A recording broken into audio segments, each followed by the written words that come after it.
All right, welcome back, everybody. Today we got Mr. Johnny Crisco. Johnny, why don't you go ahead and introduce yourself, man? Hey, I'm Johnny with Crisco Critters, and we work with about 18 species of geckos now. And we'll give you like the introduction from the start. We kind of got started about 9, 10 years ago into reptile keeping when I turned 18, because the growing up, my parents, my whole family was scared of reptiles, so we wasn't allowed to have any. And then when I turned 18, I kind of went crazy. I was mainly into snakes though, and then I had a friend that had left a leopard gecko with us, and we fell in love with the geckos because their personalities was there. And I didn't know nothing about the morphs and all that, so I thought it was literally just the regular ones. And then once I seen that they come in 1,000 different color schemes, I started getting into the breeding aspect. And I was lucky enough to have a friend in Las Vegas with red rock geckos who mentored me in breeding the leopard Okay, geckos. nice. Kind of helped Okay. me teach me the genetics and get understanding everything. You said you got 18 species. What gecko species you got? So I work with some of the common ones like your leopard geckos. I have crested geckos and I've got fat tails. I also work with your chihuahuas, the lychees. I've got your dactylotes, and I've got some Bobia psychoras, and I work with 3 species of knobtails. I've got the Odura velvets. I've got Strophoris ciliaris. I've got Diplodactylus batatuses. Then we've also got like skunk geckos.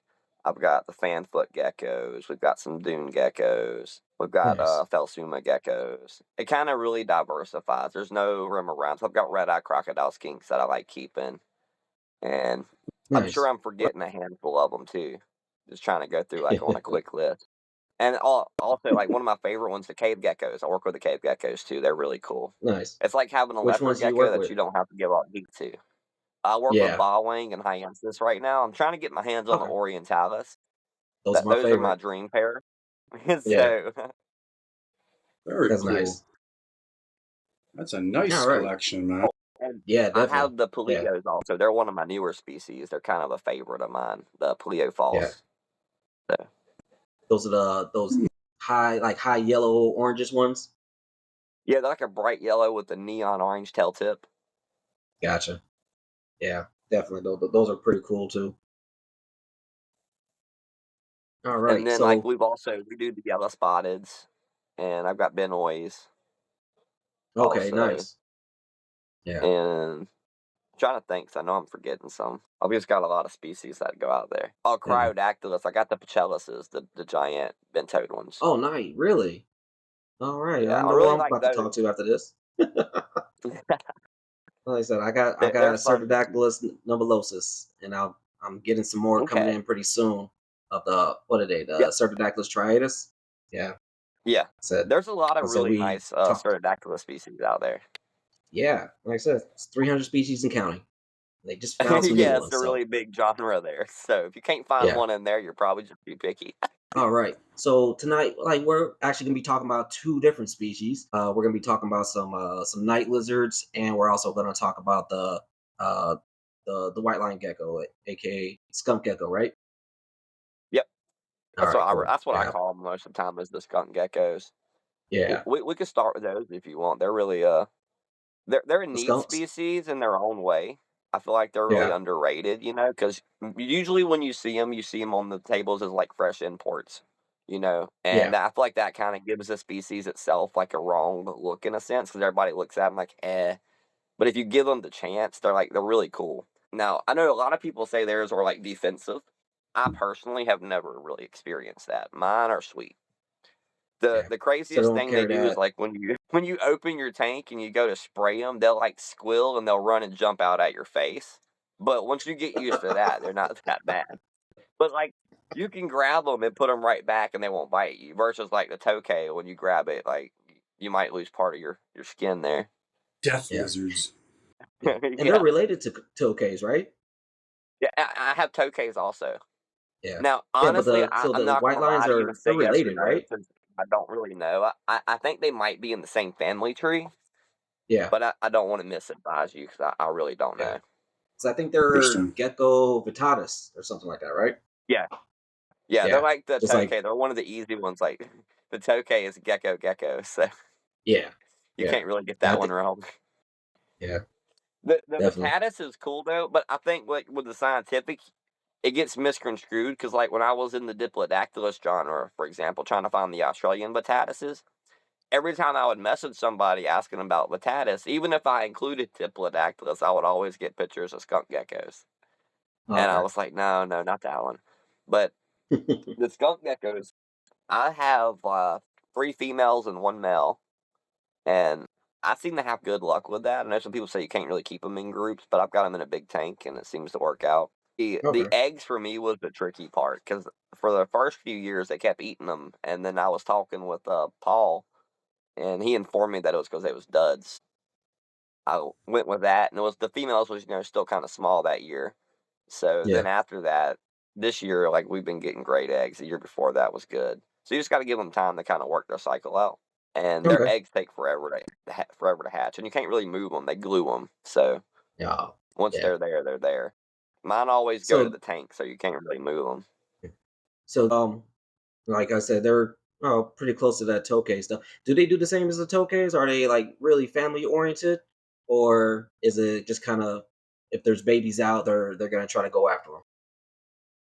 Well, it's hit or miss. I've had it both ways. Like I've literally the weirdest one is I had a female recently that guarded her clutch all the way up until about 60 something days, and when she decided she would eat the egg. So I don't know, but most of the time they just hatch out, and I find them running around in there, and for safety reasons, I'll just pull them out to be safe. But Gotcha. like the Tokays and the Paleos are a good example. They guard their offspring. They want to rear them themselves. Okay. Nice. Very- So you want to kind of go over the care from a baby to an adult, and then we'll kind of get into like the Yeah. breeding So stuff after that. the care wise, for me it's pretty simple. I think the most part, but is your ambient temps. Your ambient temps kind of help a lot. It's like where I'm so diverse with all these other species, I kind of just run between 70 and 75 for the ambient. So for them, I give them a UVB and a low wattage heat light. I'm shooting for like a basking area close to 90 degrees. I'm not really trying Okay. to go over that, and I don't want to dry them out neither. So I'm trying to keep a humidity between 50 to 70% at all times, and I'm trying to Yeah. keep the heat be the hot side like 80, basking 90, cool about 70ish. They seem to do good like that. Now, food, they're endless food pits. So as long as you can just constantly provide food, you'll be okay. That's going to be the hardest part. Is they just love to eat. And they'll eat Pangea, they'll eat insects. So I didn't really know about them eating Pangea that much, and my wife was making rounds one day and put Pangea in there, I guess thinking it was like Chihuahua related or something, and she just sticks some Pangea in there, and they all went straight for it. But then after talking with some other people, apparently that they have been eating it in captivity for a while. So I just didn't know Okay. about it. But it is a fun alternative to, if you don't want to chase crickets that night, you can just put some Pangea in there. In Yeah. line. Yeah. I've always heard The what was it? I was listening to like a episode with Joe Hupp on it, and he's like anything that's tropical, he gives them Pangea, regardless if they're Yeah. insectivorous or not. So I mean, it's always a Well, good thing. most of them Like will I eat it. yeah. That's I've given it So to my I think it's a Oreadors good thing to before. offer 'em. Yeah. Because like we know a Yeah. lot about reptiles in captivity, but we don't know everything. And I'm sure that the tropical animals out there, like he's saying they're gonna eat something like that in the wild eventually, whether they're doing it on Yeah. purpose or accident. Yeah. Hmm. Makes That's sense. what I yeah. mean, they're opportunistic, right? I mean, they're Yeah. gonna Yeah, if they're gonna. anything comes around and they can fit in their mouth, they're pretty much usually go right for it. Now, I will say, like, I have noticed that in the groups, the male does tend to protect the females. He seems to stay up front. He's not really aggressive, but like if you reach in there, he'll be the first one to squeal and start running circles into the tank, and then he'll be the one to jump out at you, and you just put it back in there. Yeah. But compared to like some of the other species, I would 100% deal with them because like I've got a lychee that's full grown, and you open it up, and she'll try to light you up. So I would rather deal with the ones that spaz out. I think they're a little easier to deal with. Yeah. The babies, though, for me, in my opinion, I just kind of treat them like a mini adult. Okay. I tried quarantine bins and all, but I feel like it wasn't holding the humidity right, and it led to a lot of issues early on in the babies. But once we switched over into just like mini nanos with pretty much the same as the adult, just smaller setups, it was great. Yeah. Now I will say with the nano, you don't really have to have a heat source, you can use the UVB light, and it does seem to put off just enough heat to keep it warm up there. So it's Yeah. like a little cheat code. And I know some people Yeah. do it in, they'll use like the tall deli cups with a screen mesh lid, and they seem I to use work those pretty for my good at keeping them chauffeurs. in. Yeah. Yeah. I use those for the my intermediates since they're so tiny, and I'll put them in a 32 Yeah, they're ounce they're deli cup. super tiny. Yeah. When I had Stellaris out, I was like looking at the parents and I'm looking at the baby, and I'm like, "There's no way." Like, they're so tiny in comparison. It's Yeah. like I'm used to seeing Leos and all hatch out all big and fat babies, and then you start getting into these diverse species, and you're like, "Wow." Especially when you hatch a micro gecko, they're like itty bitty. Yeah. Yeah. It's almost Nice. terrifying. What's the smallest baby you have to deal with currently, like out of the egg?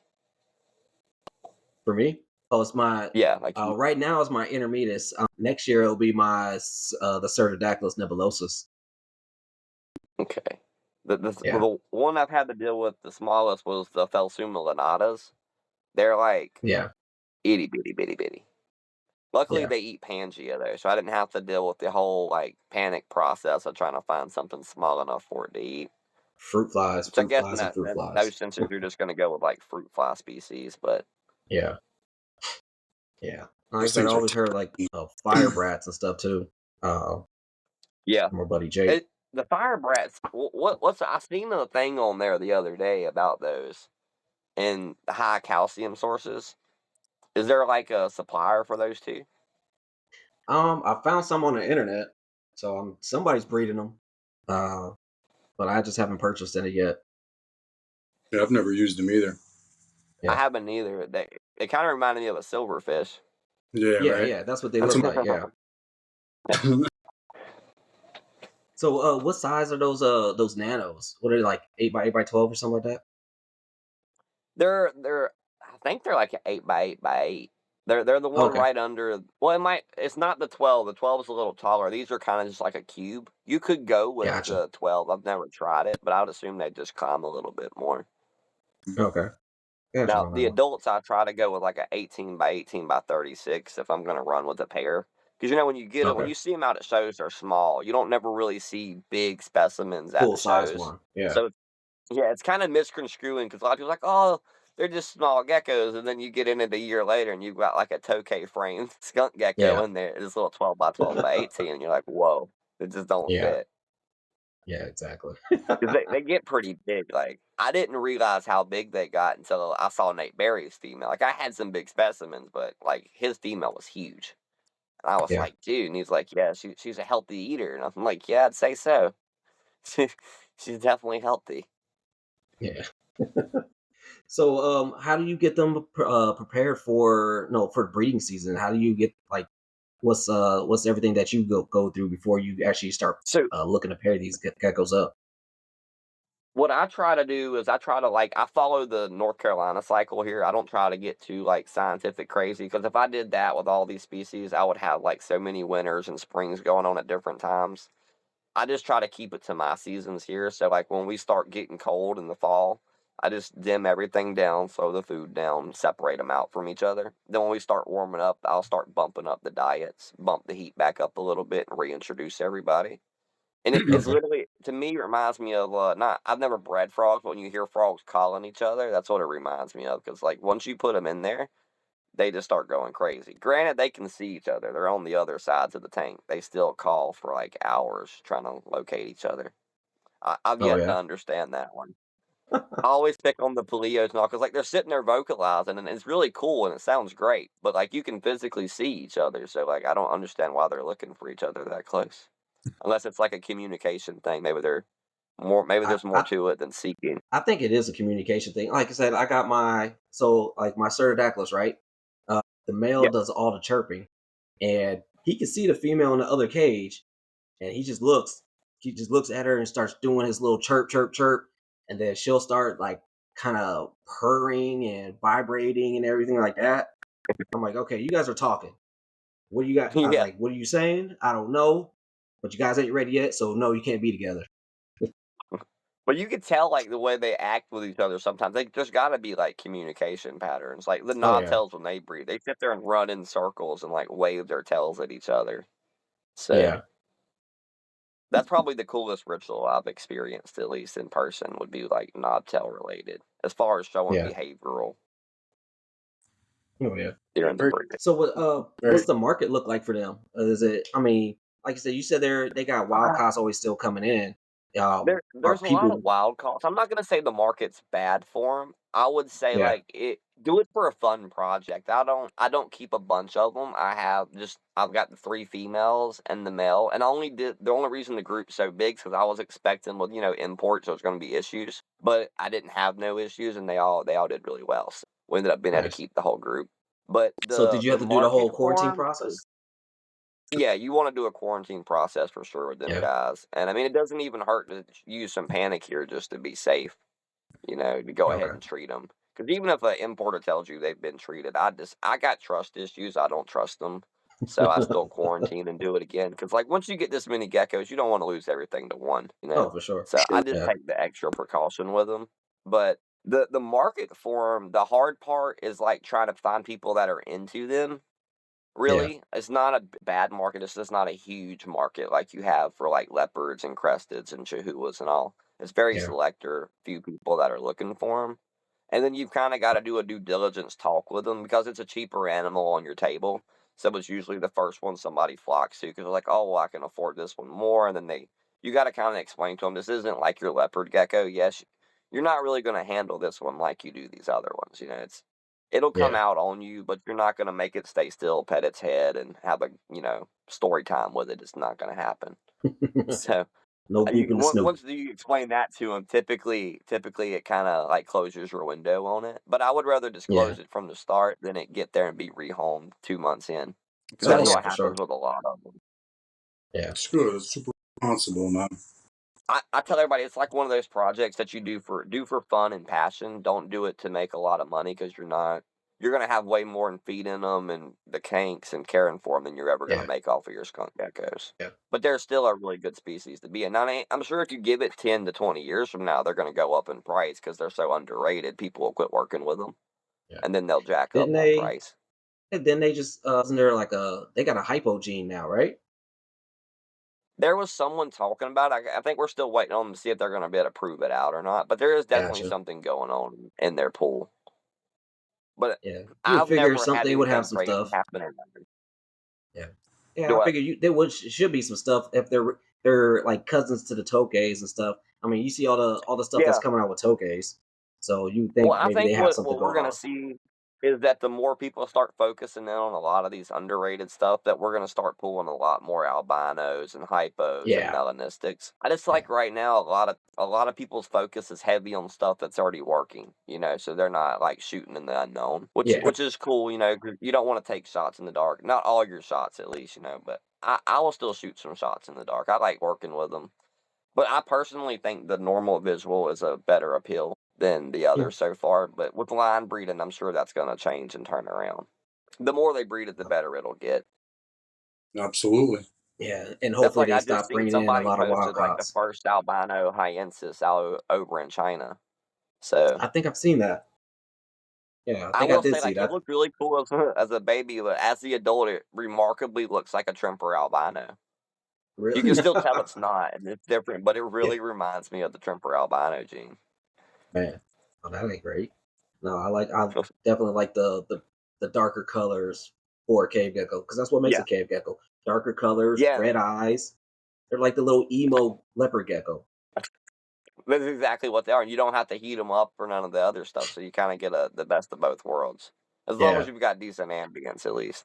yeah, If you live at like definitely. my mom's house, you're definitely going to want a heat source. It's like a little Alaska over there.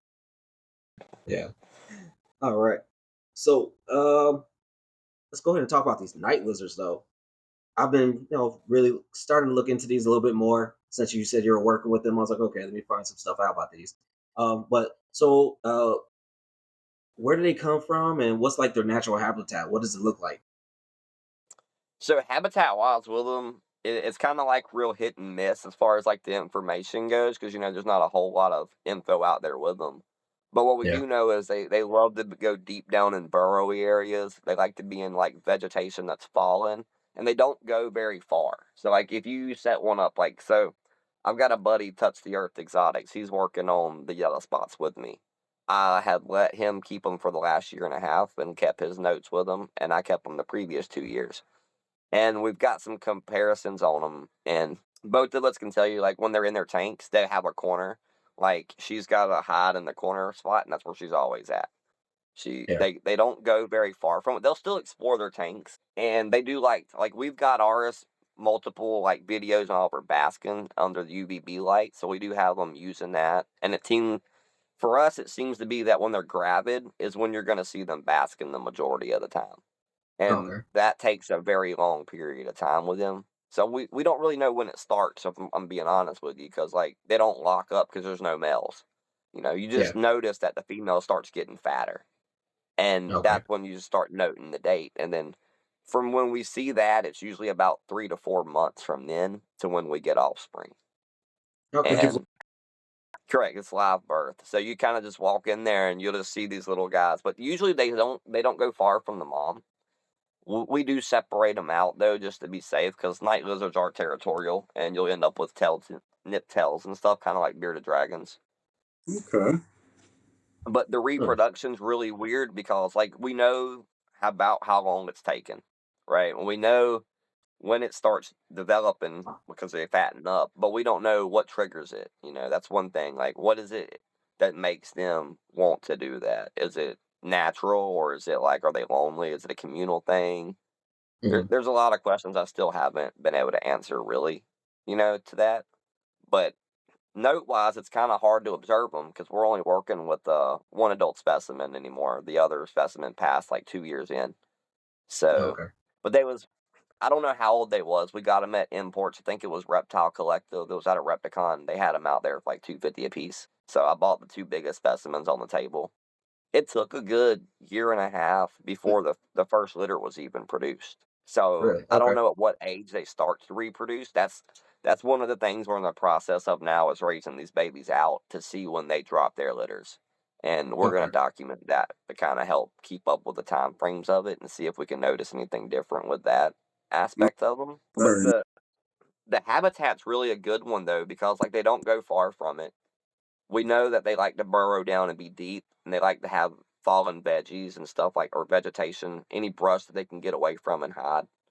And Okay. they're like really nocturnal, so like they don't do like most nocturnal species you'll see out during the day every blue moon. Our yellow spots we don't ever see out during the day. You got to get up at like 2 in the morning and come in with a flashlight, and you'll see them coming out moving around. They're vigorous hunters though. You can dump like handfuls of crickets or whatever insects, snails, arthropods. They'll eat a variety of stuff, and they've got a beak, so you don't have to worry about them not being able to break the food item down. They can take down Okay. just about anything they can get in their mouth. Nice. Very cool. And where are they from?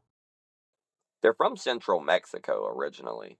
Okay. Now there All right. is some documented spot sightings of some in, like, they say there's some down in central Texas. I don't really know how true that is. But, I mean, it's not hard to believe that they would, venture up just a little bit, and there's a lot of Oh people yeah. I keeping mean, them. right on those borders, right? Yeah, but there's also, like, a lot of misconception with them in Texas because of the movie Holes. A lot of people still think that yellow-spotted lizards are these, like, venomous lizards that do not exist. So, like, when I first started working with the species, that was a struggle because, like, when you would look into the information, you would start finding all this information about an animal that was from a Disney movie. And you're Mhm. like, no, no, I'm looking for this one. And there was very little about it. But there's a few other people that are working with them that we've been able to get up with and compare notes to. Like, one Yeah. of the interesting things is one person was saying that, they feel like there's a venom gland or something that works in the mouth of the yellow spot. And I originally thought it was like a joke from the Holes movie, and then me and Keon at Touch the Earth was looking at it a little more, and they do have a little more saliva in their mouth while they're eating and hunting. If you give them a bigger prey item, they will nip it, and it does eventually die. But, like, there's questions that I still have, like, are they dying because it, crushed an internal organ during the hunt, or is it actually something in the saliva doing the work? Okay. There's there's a few things there we're not 100% sure about, but we are paying attention to it. But I'm gonna try to get up with some buddies that can help me get some lab tests on it to see if we can figure something out there. There you go. How That's long have they nice. been in the hospital? They've been in for a while. I don't really know the exact date, but I can tell you that when they first started coming in, they was like $25 animals. Now you very rarely see them. It's kind of like I was saying with the skunk geckos. They was in and they're mass imports, and people was pretty much giving them away at one point.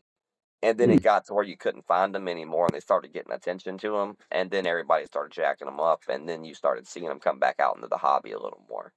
That's how it I've always personally goes. been seeing their presence in the hobby at shows and all for about the last 8, 9 years, but Okay. it's been slowing down more and more. Because I grabbed them the first time I seen them because I thought they was cool. It reminded me of a tiny monitor, but in a lizard form.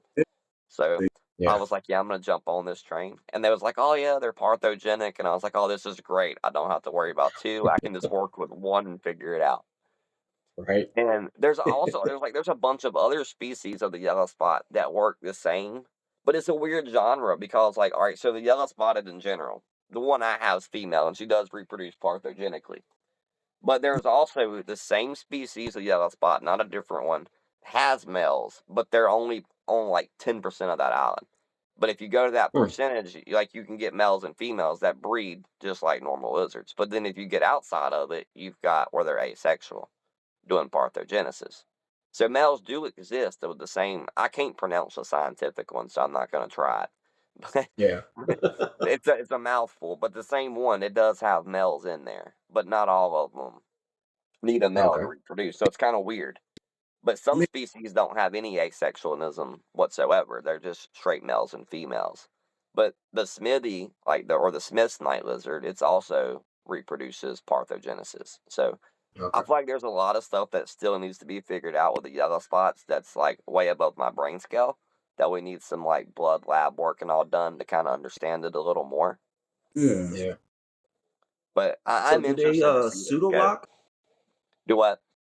So if you have like when you had when you had your two females, right? Did they pseudo lock? Like there's like some species that one will act kind of like a male, but they're both female, and they'll lock up just to get So everything going.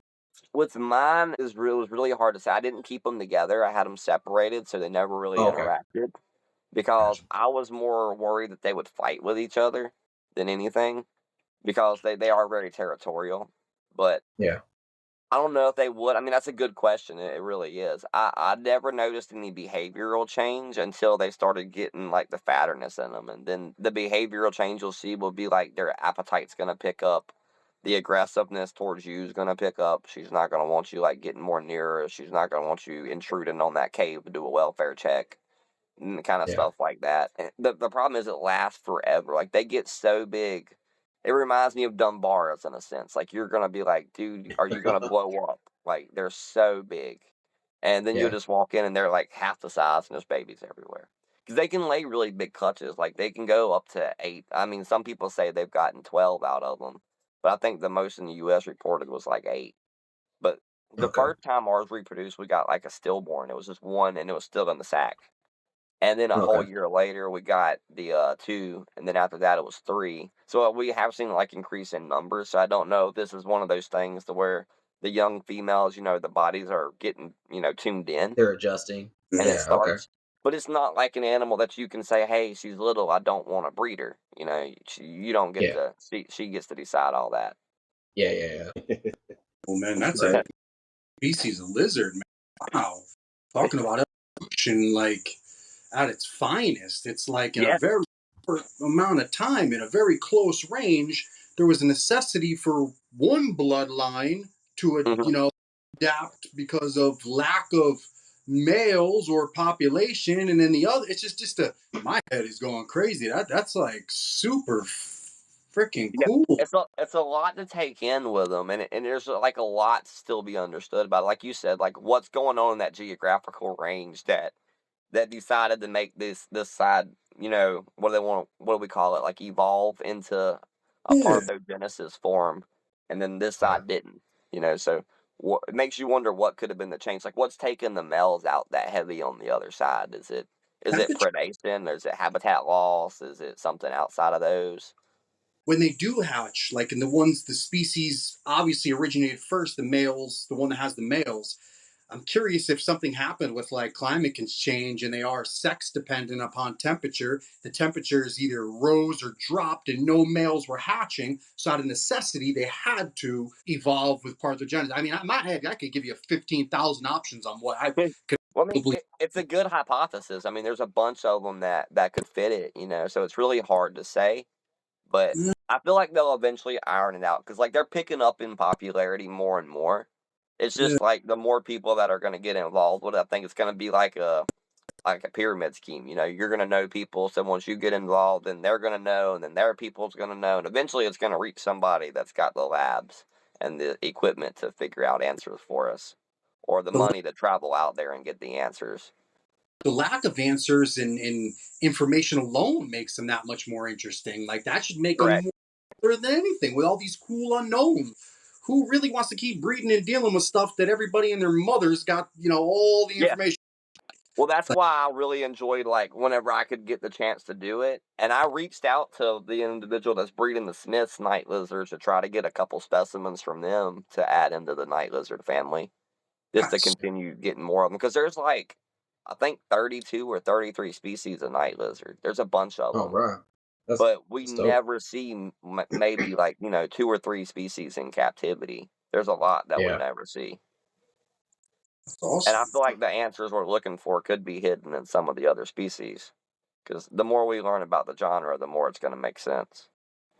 Yeah. So what's the ideal setup for your night lizards? Like, so Um, what are your setups for the babies and what are your setups for the adults? so the babies, you're going to want to run them on a quarantine bin to start out. And Okay. then you can move them into bio once you notice that their sizes are picking up on food. Because they're heavy eaters. The problem is when you put them into bioactive, sometimes they just kind of burrow down, and then that's it. Yeah. So we have noticed with the quarantine bins, and like I say, quarantine kind of like a small one. You don't want them to be in nothing like real big. You want them to be small, safe, secure, and let them eat for a few weeks, and just pop them into their bios. And when Yeah. we do our bios, the way Touch the Earth, I have him do a lot of my bio builds because he's really smart with that kind of stuff and he's good at it. So he does them, and he kind of sets it up like you would if you were setting up for frogs. Like, you want to keep them humid. You don't want it soaking wet, but you want it humid in there. If you let them dry out, you're going to get a lot of scale issues with them. They're going to, how like when a bearded dragon sheds, they get that hard crust over them, and then Mm-hmm. it flakes off. So they do it in the same sense. The problem is if Oh, you let their humidities go, that'll stick to them, and then it can be detrimental, especially if you're okay. dealing with a young specimen. So, like, I would say humidity is one of your highest points. You What don't are you want them to aiming be for hydrated. humidity? Do what? What percentage humidity are you trying to aim for when you do it? In the bios, we're usually sitting between like 60 to 80. It Okay. stays a little up there, but it's hard. Like it's a high number, but it's not like wet to the touch. You still got Yeah, dry yeah. areas in there for them to go to. A lot of the times when people are keeping them, I think a lot of the misconception is the humidity. They take the humidity for water, and then you got Yeah. like a soggy tank, and then you get scale rot, and you get all these other issues that come Yeah. with that.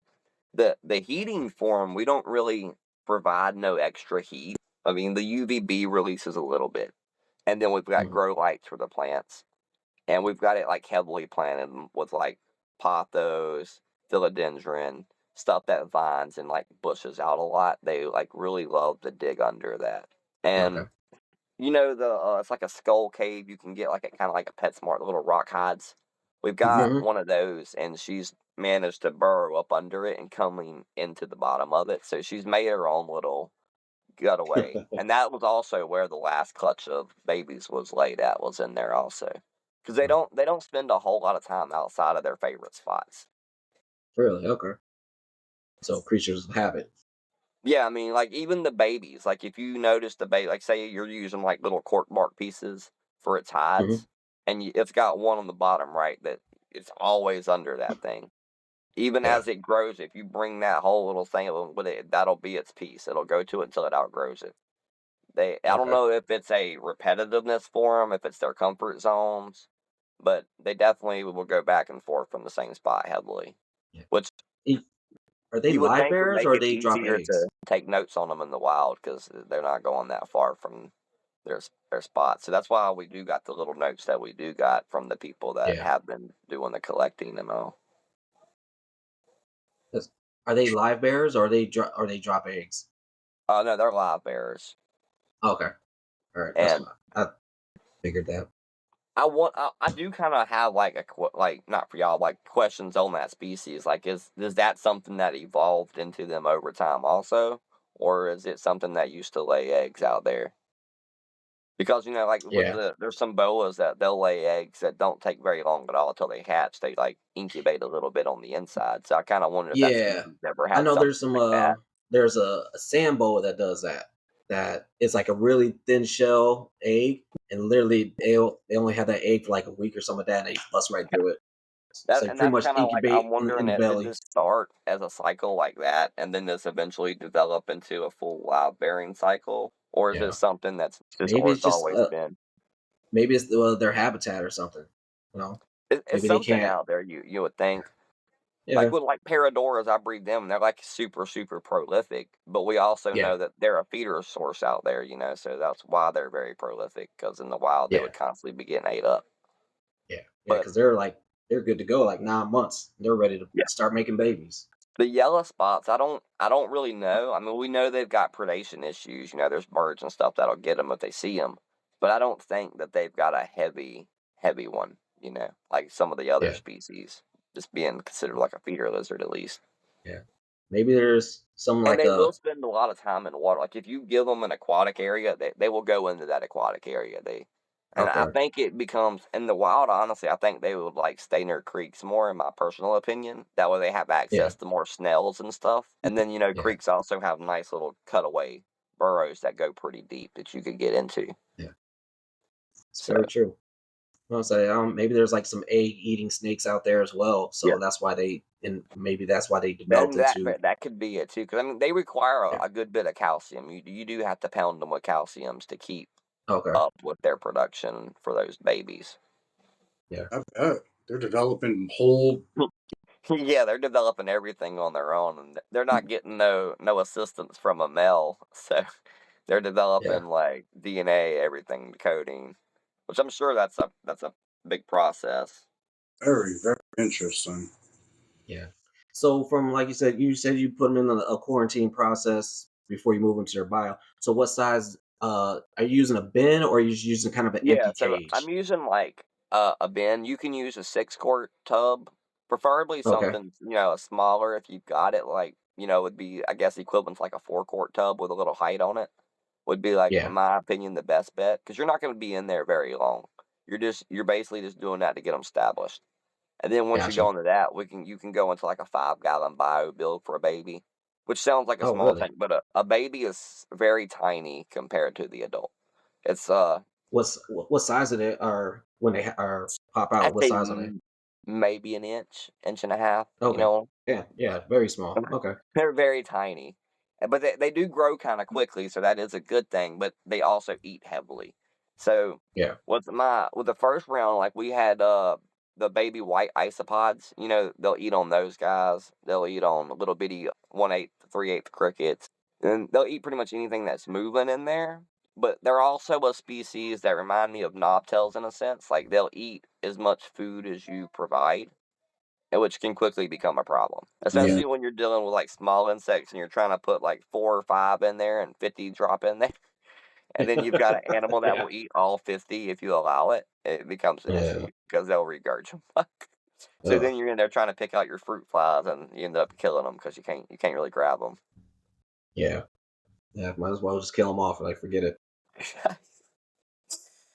But So that was like so to me the hardest thing with the babies is keeping a food source for them. yeah. Because they're tiny when they come out, but they grow kind of quickly.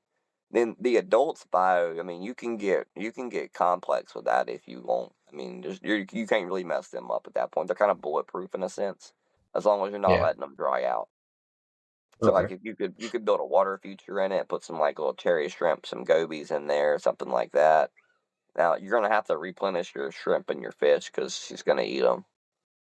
Agreed. Okay. Yeah. I mean, But that's it is good. neat to Good watch them, instincts to go see. out there because a lot of times, like when you read on them online, you don't read nothing about them being aquatic. Like there's very little information about them actually liking to swim around and do stuff in the water. So, but also I doubt very seriously there's anybody out there following yellow spotteds around with a camera, studying their every move. I What does mean, their it'd tail be a kind of nice look like? documentary to have. I don't see Yeah. anybody doing it. Yeah. What does their tail kind of look like? Is it flat or is it It's rounded? so it's kind of like how the iguanas have that triangular shape to the tail. It's got that Hmm. kind of shape, but it's also kind of like it's not spiky like silly ours, but it's like really bumpy and nubby. So it doesn't Okay. really have a smooth texture. It's just kind of like Yeah. really rough and jagged like. Yeah.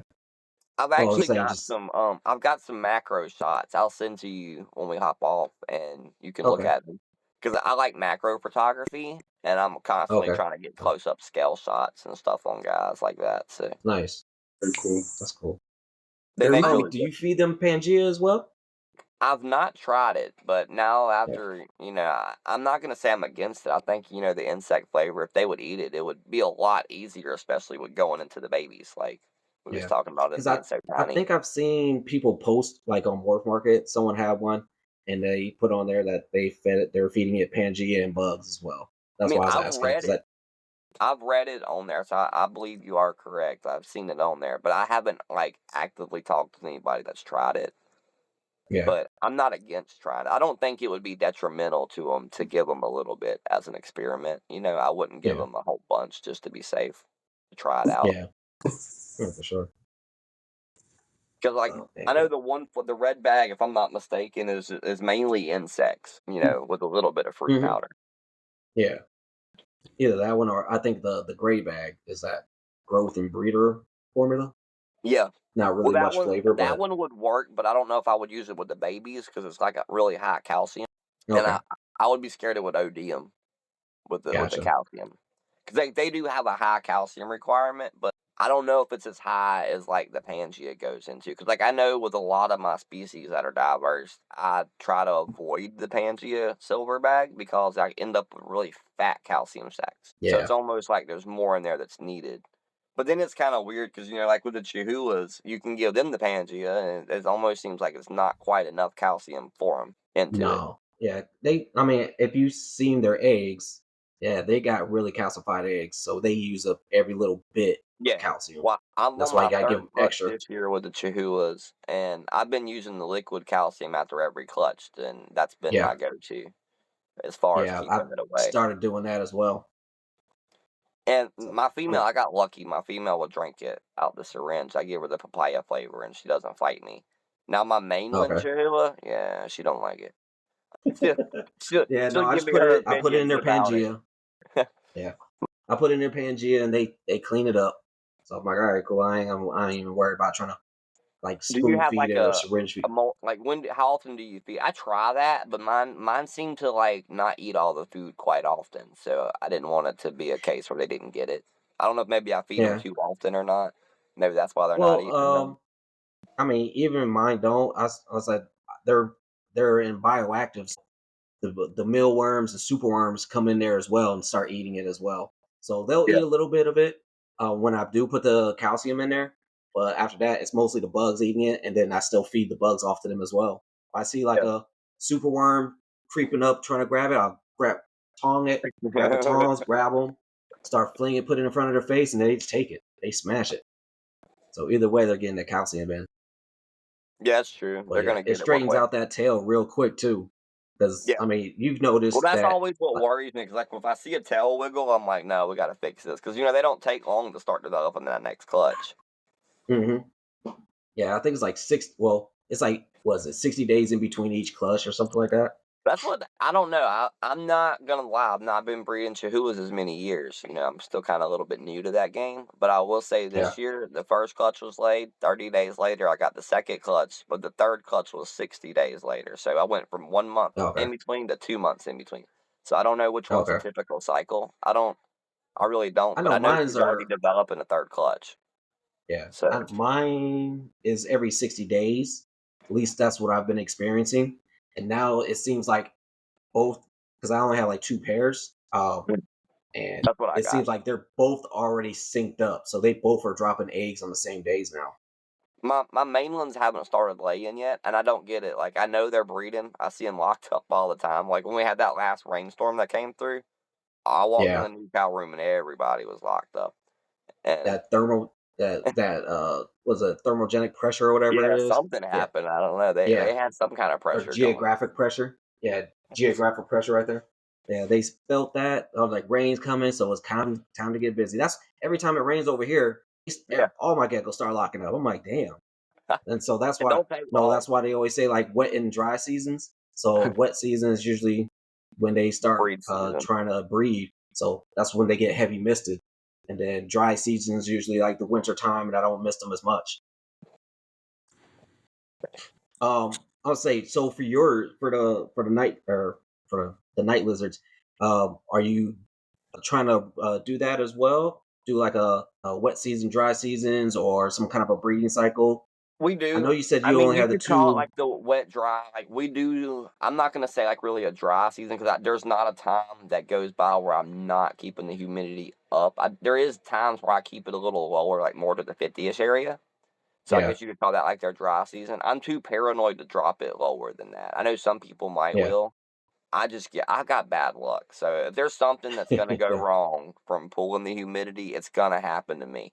So I'm like, I'm gonna play it safe and I'll give them a lower humidity, but around the breeding or I guess you could call it around the time of her starting to build her own babies, we would yeah, increase like the water and we increase food because, like I said, we follow kind of the same schedule that we do here with everything else. She'll yeah, start the increase in the food. They don't get an increased heat because she's just on UVB. I do take yeah. UVB during the winter though. That might be worth noting. I don't provide that during the winter aspect. Okay. I use So that pretty kind of much like the almost heat like a source. yeah, almost like a What's good rumination. Yeah, kind of like I do my knobtails. Like with the knobtails are just a little longer though. I pull them down on Thanksgiving, put them back at Valentine's Day, Okay. and that seemed to work. I gotta say, like, don't fix something that ain't broke. So I've been doing that for Right. like Yeah. 5 years Yeah. for knobtails, and I produce every year. So I Okay. keep that cycle, and I'm trying to bring that cycle to some of the other ones. But it doesn't work Yeah. with everything. Like riverine, the leaf-tailed geckos, riverines. I've got those, and I cannot get the male to spermogenesis. Like she's laid me probably 16 duds this year, 8 clutches, How cool are you getting them? maybe 60. I've been told I Drop them need to down bring them more. a lot cooler. I'm real Yeah. You paranoid got to about the drop them down subject. more. You got to get that. And our boy Stephen Kerbo. So Yeah, he literally he would send me like DMs, right, showing me the temp gauge on his thing, and it's like 44 degrees. yeah, that's what they was telling me to bring them down into the 40s. I was just so paranoid Yeah. I was gonna Yeah. mess them up being that cold. Nothing in my house going 40 degrees. Hell, Thank you. Tell me, it seems scary, right? Like you're gonna put this Yeah. animal in there and But it's it was gonna be still out hunting too, though. That's the thing. At 40 degrees, it was still hunting. like Australia's a brutal place. I Yeah. mean, Yeah. Well, I you mean, kind of so gotta even hang in there out with the here, toughest ones.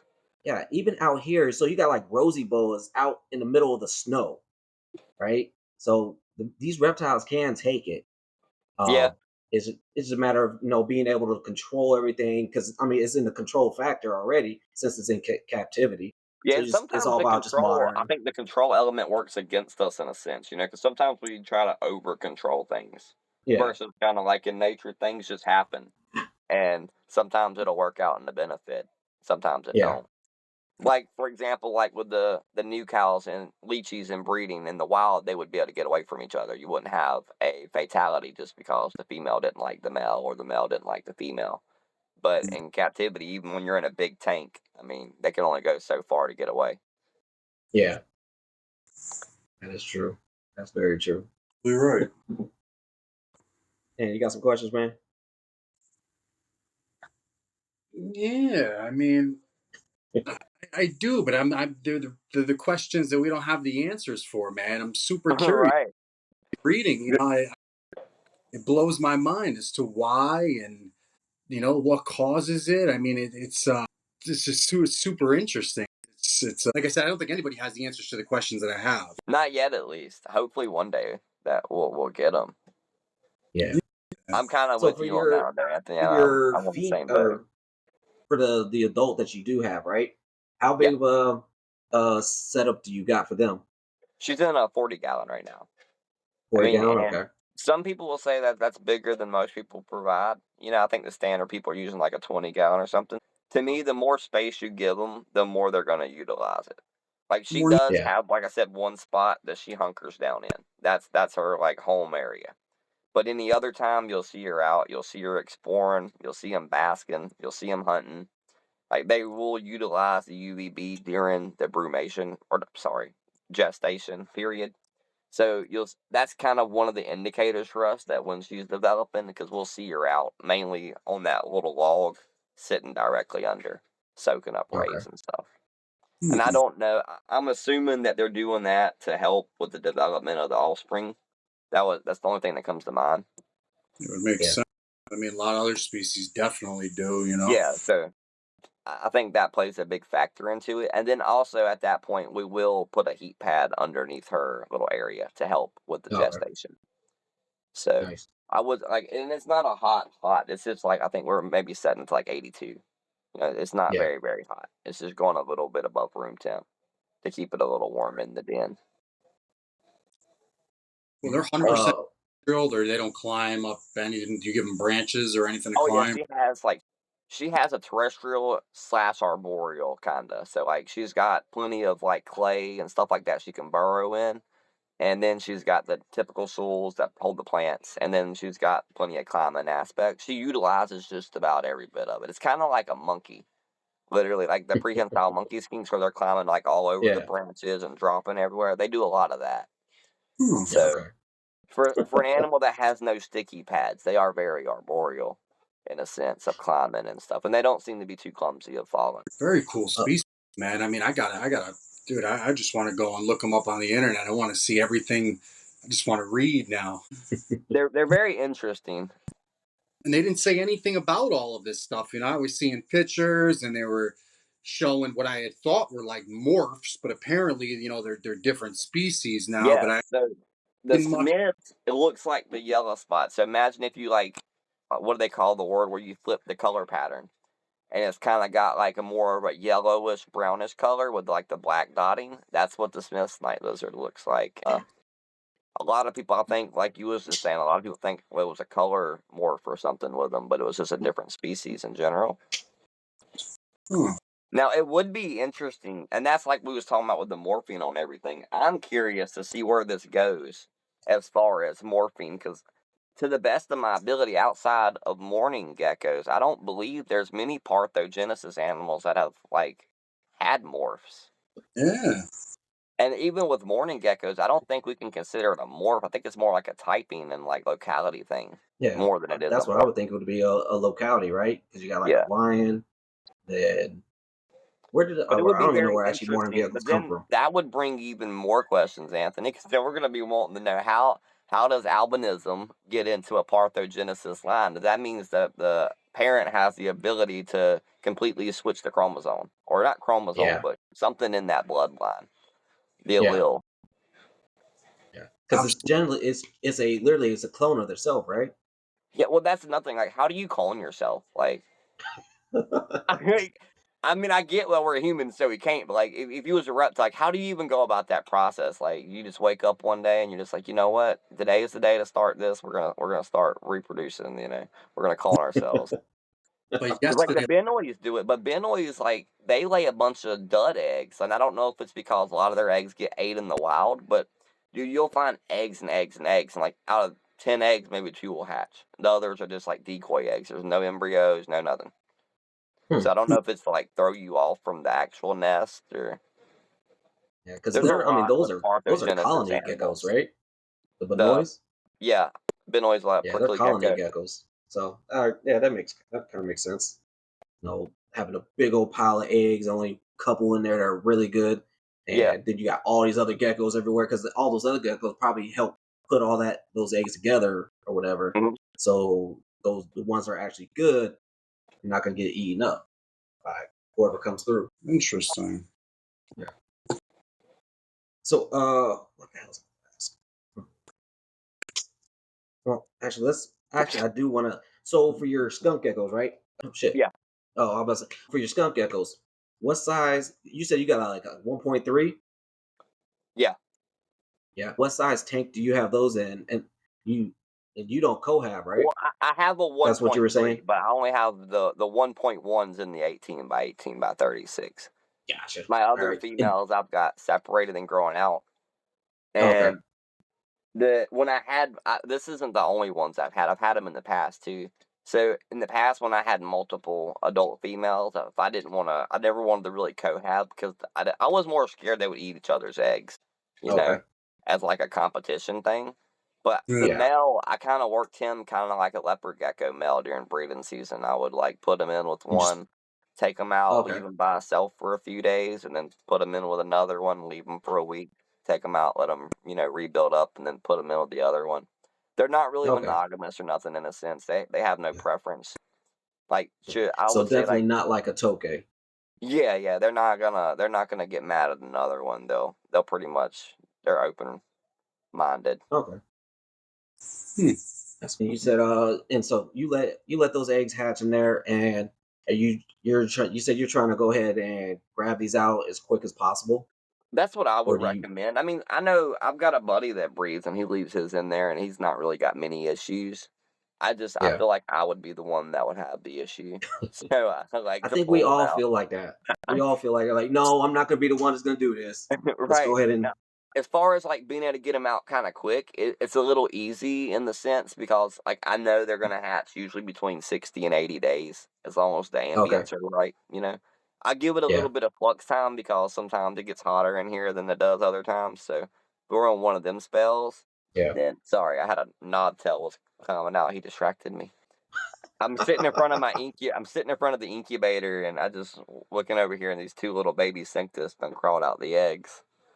Nice. The That's cool. I forgot Yeah, what I was saying. I said I just had a intermediate baby hatch out a few days ago. I'm waiting for the other egg to hatch out. It's been a productive day today. I don't know if like all of them woke up and just chose to pop the eggs, but I'm looking in here at 2, 4, 6, 8 babies right now. Damn. Nice. All So all synctus? no, 2 cinctus, some are fat tail, and some are leopards.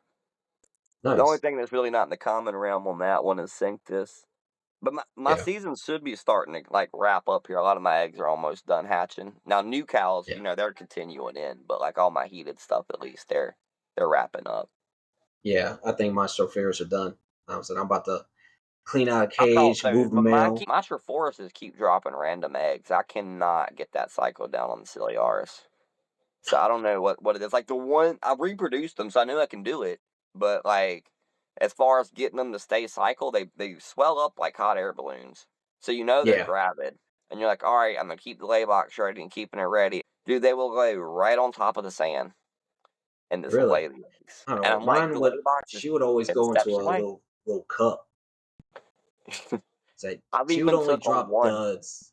Yeah, she would drop duds out in the open, but if it was a good set or a good egg, she would put it inside her And lay bin. that's what everybody else was telling me, and I promise, like I candled these, and there's embryos in the shriveled up eggs. I know they was good. I don't know if maybe there was something wrong with the embryo and she knew it. I don't know, but like I Yeah. know from like a holding your flashlight to it, the egg was good at some point before she laid it on that sand. But Yeah. I'm in hopes to like fix that problem. I had Keon over there at Touch the Earth. I was telling you, my buddy, I had him build a bioactive desert build.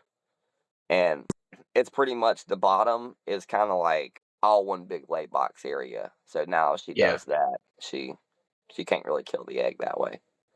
That's So good. hopefully that'll Yeah. that'll help I've the been thinking season. about trying to do some kind of a desert bioactive, but man, it just seems like I'll too send you some much. photos of how he did this one, and it Yeah. seems to be working pretty good. But they're Yeah. they're a hard build, like to make Yeah. function properly, in my opinion. Because Yeah. like Just trying to find right isopods for it and yeah. stuff that's not going to die off because it's too hot. Like Then when you plants, find the whatever, I right could get some isopod, the aloes and stuff like Treforuses will that. eat them. Yeah. So no, like right now, I literally put in like a couple of my intermediate ones. I just put a little area with some damp sphagnum moss and some just put some isopods in there just so they can help me clean up the poop because those things shit like crazy. Like Oh there's yeah, the just shit. Ciliaris cages. That's like when I sent you that picture. I'm like, yeah, don't judge me. It's literally cleaning day. I mean, because it's Yeah, man, they it's just all the time. Like, everywhere. and I'm Yeah, hoping that those ones develop that the color on them. I don't know. It's hard to say because like I didn't produce the male that I sent you the picture of, but Jay Marks yeah, did, and he was telling me like the male didn't have that color until almost into adulthood, and then he yeah, started developing that really nice dark black pattern all the way up and down the back. Hmm. yeah. So have you noticed that they're kind of slow growers? Yeah, Yeah, it's okay. like I was molasses, making sure man. I wasn't the only one. Yeah, No, because I it takes I got a forever. silly iris over here that's has to be almost a year, and I've that got to thing is wait this still for them, tiny. and I had a customer that was like, "Hey, are those ready yet?" And I'm like, "No." She's like, "Well, it hatched out like a while ago," and I'm like, "Yeah, but like he's still very tiny."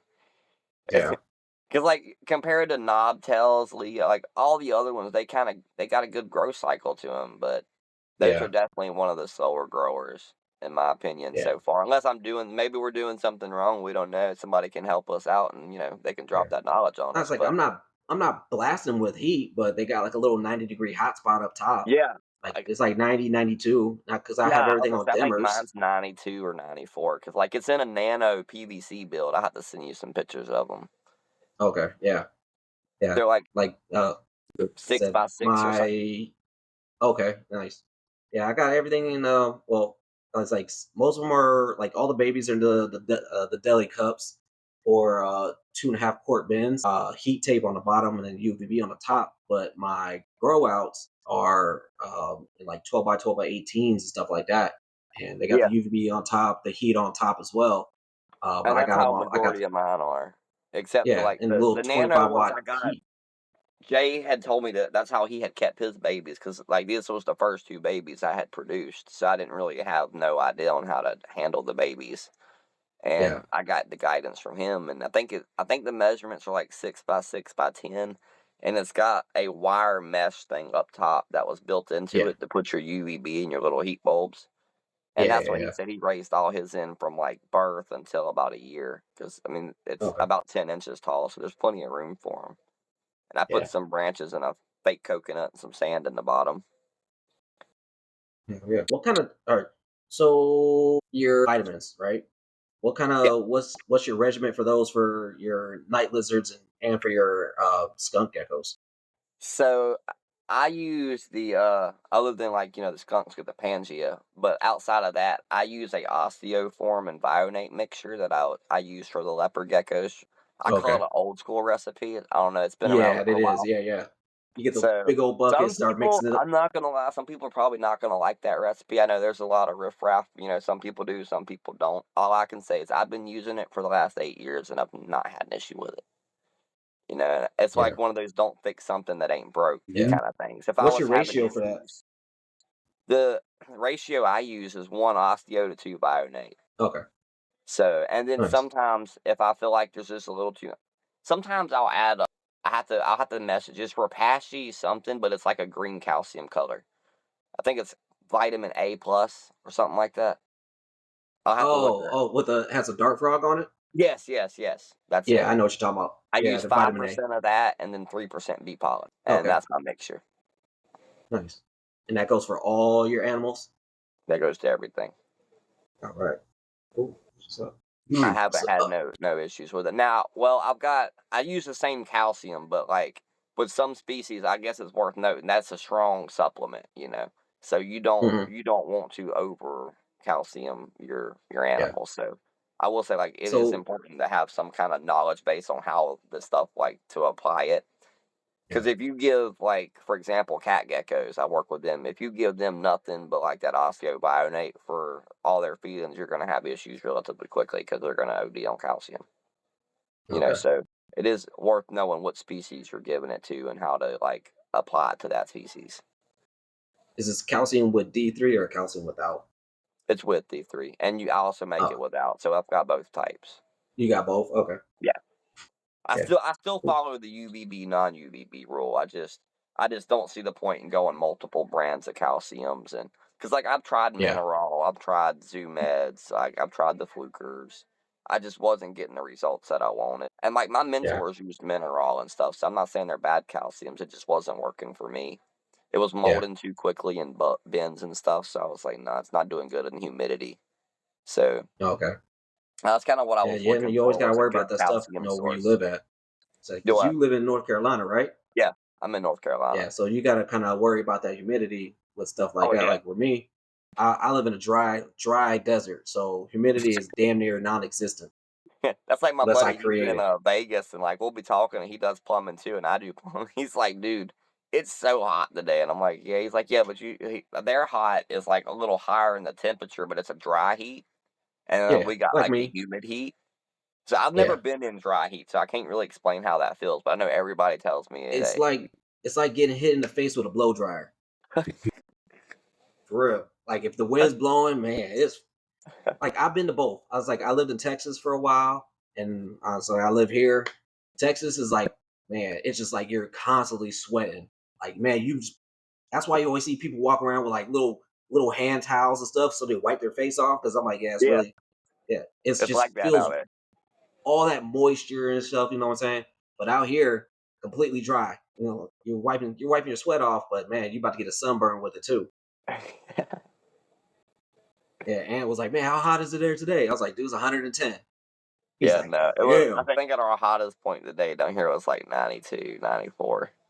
It's Yeah, around see, 4 degrees. It wasn't yeah, too bad. yeah. That was Like I like said, yesterday. I y'all, think we was like 95, 96. Because I specifically remember waiting until that night to go catfishing because I didn't want to deal with the heat. I was like, nah, I'll just get on with a flashlight. yeah, for real. It seemed a lot better than going through and having to deal with the heat. Yeah, yeah. You got anything, man? No, I think he answered just about everything that I could ask. Again, like I said, other than the unknowns. I mean, I got more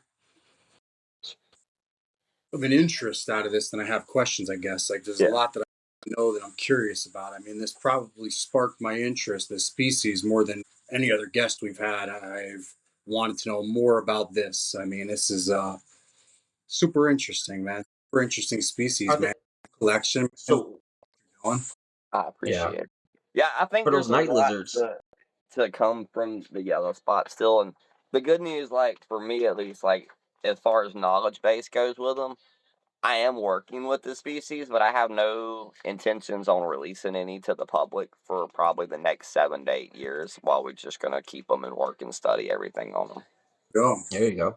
Now, I mean, I'm not gonna say like once we get some babies popping off, if other people want to work with them and keep notes, kind of like I've got with Touch the Earth Exotics going on, I'm more than open minded to things like that because the more minds we get working on it, the more we're gonna figure out. Oh, for You sure, definitely. But like that's Always one of the comparing other notes. projects that I started, and I was like, this is gonna be a passion project for me. So I really don't. I don't want to say I don't care if it makes its own self back. I'm here to have those for fun. Same thing with skunk geckos. I'm not in it to produce a bunch of really nice specimens. I want to learn what I can about them and enjoy the time with them. Yeah, definitely. Absolutely.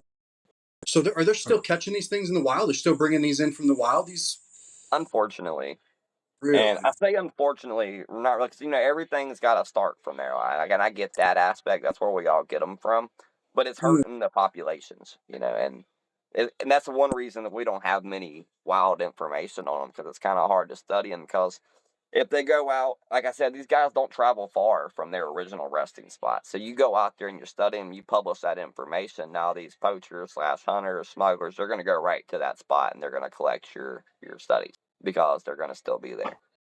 And I think that's led to a lot of issues, and then there's a lot of habitat issues going on down there in Mexico with where they're from. You got a lot of habitat loss, a lot of building, Mm, groundbreaking constructions going on, which for an animal that burrows could be detrimental, but it could also be in their favor. In the next 50 years, maybe they're going to be under houses, they'll be out of sight, and they'll be able to start breeding more secretly because they're very yeah, discreet animals anyway.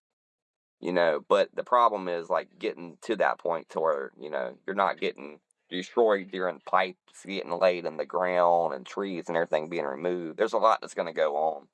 I feel like that's going to be an even bigger problem to the species. Yeah. It sounds like it. Everything you said, their habits and everything that I've been listening to, it almost make it seems like it would be super hard to find them. Yet these people are bringing them in and know exactly where to go. I wonder what they know that they're not telling us. I mean, these poachers or Well, I collectors, think it's all of one them. of those, another one of the things, like if we could go there, like, and actually just talk with the people that are living around these animals, we would figure out a lot more about them, Yeah. you know? Because, I mean, I think it's like, with the African fat tails, you can go there and they got guides that'll bring you right out to these termite dunes and show you fat tail Yeah. dens and stuff. And I got a feeling that it's like that everywhere. And a lot of the, people are going or they're having these people mail them back over. Because I think for us, like when we look at it, we're like, well, you're killing the population. Well, I think down there it's a poverty thing where they're just doing what they got to do to survive. So you got a person here with a lot of money that's like, hey, man, if you'll go out there and snatch these up, we'll send you this money. In their head, Yeah. they're like, well, look, we're going to use our own resources around here to make this money for a living. So I don't think they understand the impact that it's having. They're just trying to survive, which in return, it creates a lot of issues. But I mean, that's kind of, I mean, that's where mine came from. I'm not going to lie. Mine was imported wild caughts, but that's the only way we're going to get them breeding. But I know like Paul Shore's breeding his. So we are in cahoots, and he's also in North Carolina. So that helps me because we could trade notes. But Nice. I feel like, more people breeding these guys will help because I hate to say it, but I see the wild population being in trouble if things continue to proceed the way they are.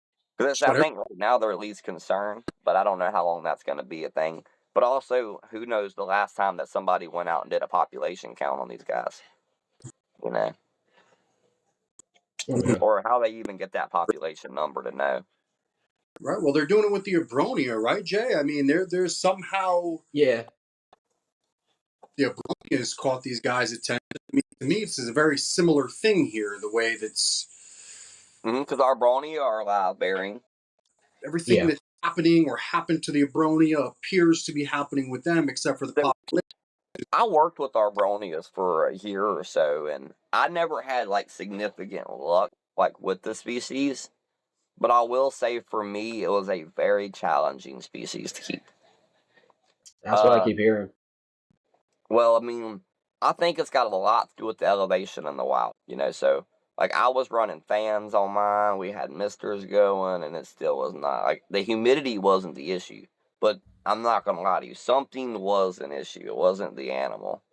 It was 100% something that was, in the care. That was kind of why we stepped out of that project. I didn't see it being fair to the animals. Yeah. Yeah. No, That's why we I say, just everybody's good at something. Our Brawny just isn't one of the ones I was good at. yeah. Yeah, we just a few weeks ago talked to some people about Abronias on here. But Yeah, yeah, I mean, they I kind would love of to. I mean, some people are really good with them, and I think yeah, there's going to be yeah. a lot of great things to come out of the Arbronias, but I think it's going to take a lot of great minds to do it. It's not going to be Oh, like definitely. everything Yeah, it's else. gonna take a collective to Yeah, figure them 100%. out. That's what I think. Uh, But once they figure it out, I mean, that info, it's got to go a long way, yeah. you know? I mean, because you got a guy down there in North Carolina, Brian Susan. Yeah, He does Brian's down he here. does He's the one of the littoral ones I got chillas. one of the leaf tails from. Yeah, yeah. He does the leaf tails. He does the He does strophiris. He a bunch does of really nice stuff. chewies, lychees, guards, some cave He's got the geckos. Orientalis also, yeah. Yeah, yeah. He's dipping in a couple different things, and then those tree monitors too. Yeah.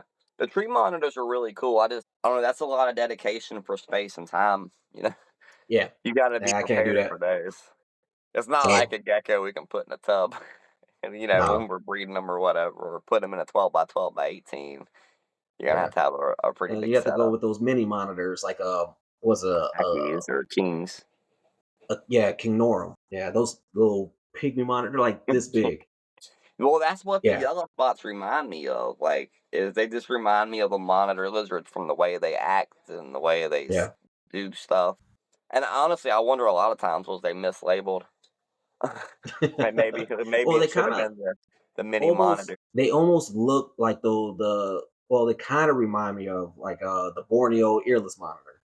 Hmm. They just like the texture of them and everything like Oh, that. and they've got a shovel triangular shaped head, and even the scale structure. Like when I send you some of these macro shots, it's hard to explain, but like you can see at the neck, it's like a rough skin with like the Yeah, lumps, and then it just transitions in the big, flat, smooth, cylindrical scales that go down the snout, and it goes into yeah, like a beak shape near the nose. So like yeah, their whole body like design is kind of weird. It's almost like there was a plan for it. I mean, it does something. It's just hard to put together what exactly they're using yeah. all those aspects for. Well, I And they mean, can yeah, burrow really good. So I mean, maybe I know part of it's for burrowing. They're really yeah, talented at that. They can disappear on you quick, yeah. and they're super fast. Like their ability to zoom is like on level with Shield Telegama.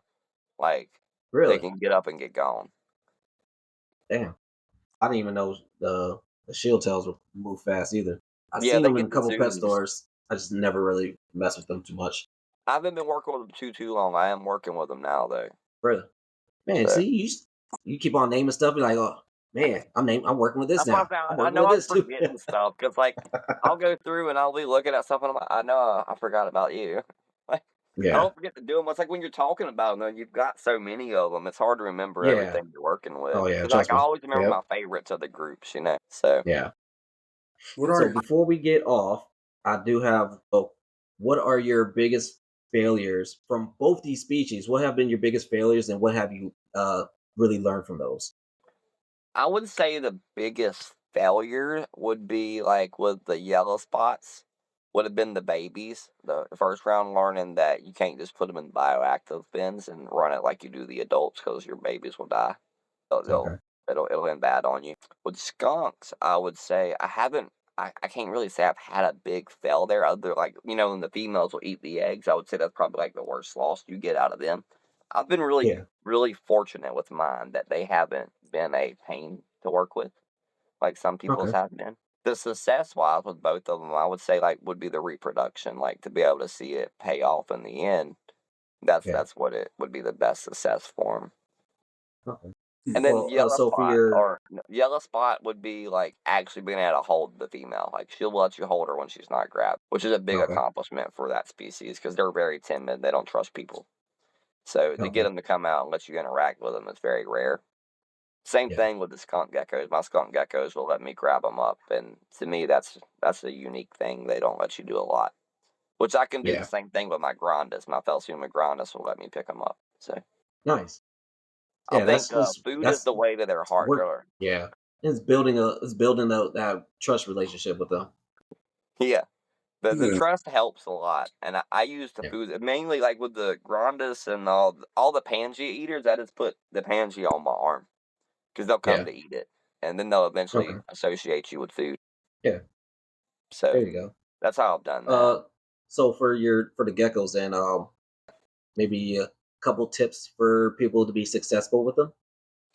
I would say, pick species you really like to work with. That way, the goods are great and the bads aren't that bad because it's the hobby. You're gonna get some bads here and there. Yeah. Don't try to grow too big. That would be like the best advice I can give to people because like a lot of times we think bigger is better, but I don't think bigger is always better. I think quality over quantity should be the goal. Yeah. Yeah. Absolutely. Yeah. And that's how people get burnt out. Yeah, because like I mean, I did it. I jumped that route, and 2 years ago, I think we was sitting at like 400 or 500 geckos. It's just too much. You Yeah. get to a And point, on and top of a like full time I know job too. it's a big number, and it sounds crazy, right? But like, what got me, and here's a good advice: don't think that females will just lay a few eggs, because the first time we got serious into it, like we had like 30 females that bred, and everybody dropped like 10 eggs. So Yeah. if you just average 5 clutches a female, your babies stack up quicker than you realize. Yeah. Okay. Yeah. Because how many geckos you got, man? Man, look, too many. I honestly have quit counting. Yeah. Me too. I'm probably the only one here that actually knows the number I actually have. How many do you got? Oh shit! I only got like probably like 15 or 16. Well, So that's like good. I don't Yeah. want to. I mean, I'm focused on certain things, And that's good and though. Like you've got it to where you can focus on exactly what you want to do. yeah, like I And said, I my know, my biggest focus is gonna be Ceratodactylus next year, and then these Homophilus fasciatus. That's gonna be probably two of my biggest focuses. Like I said, my Chihuahuas, they'll keep on breeding. I'll keep on producing some eggs out of them. Uh, and Strophares, like I said, next year I'm probably gonna give my intermediates that year off because I yeah, don't need to make a bunch of intermediates. Like I said, they're a niche gecko. Not a lot of people know what they are. I don't need to produce a ton of them, yeah. right?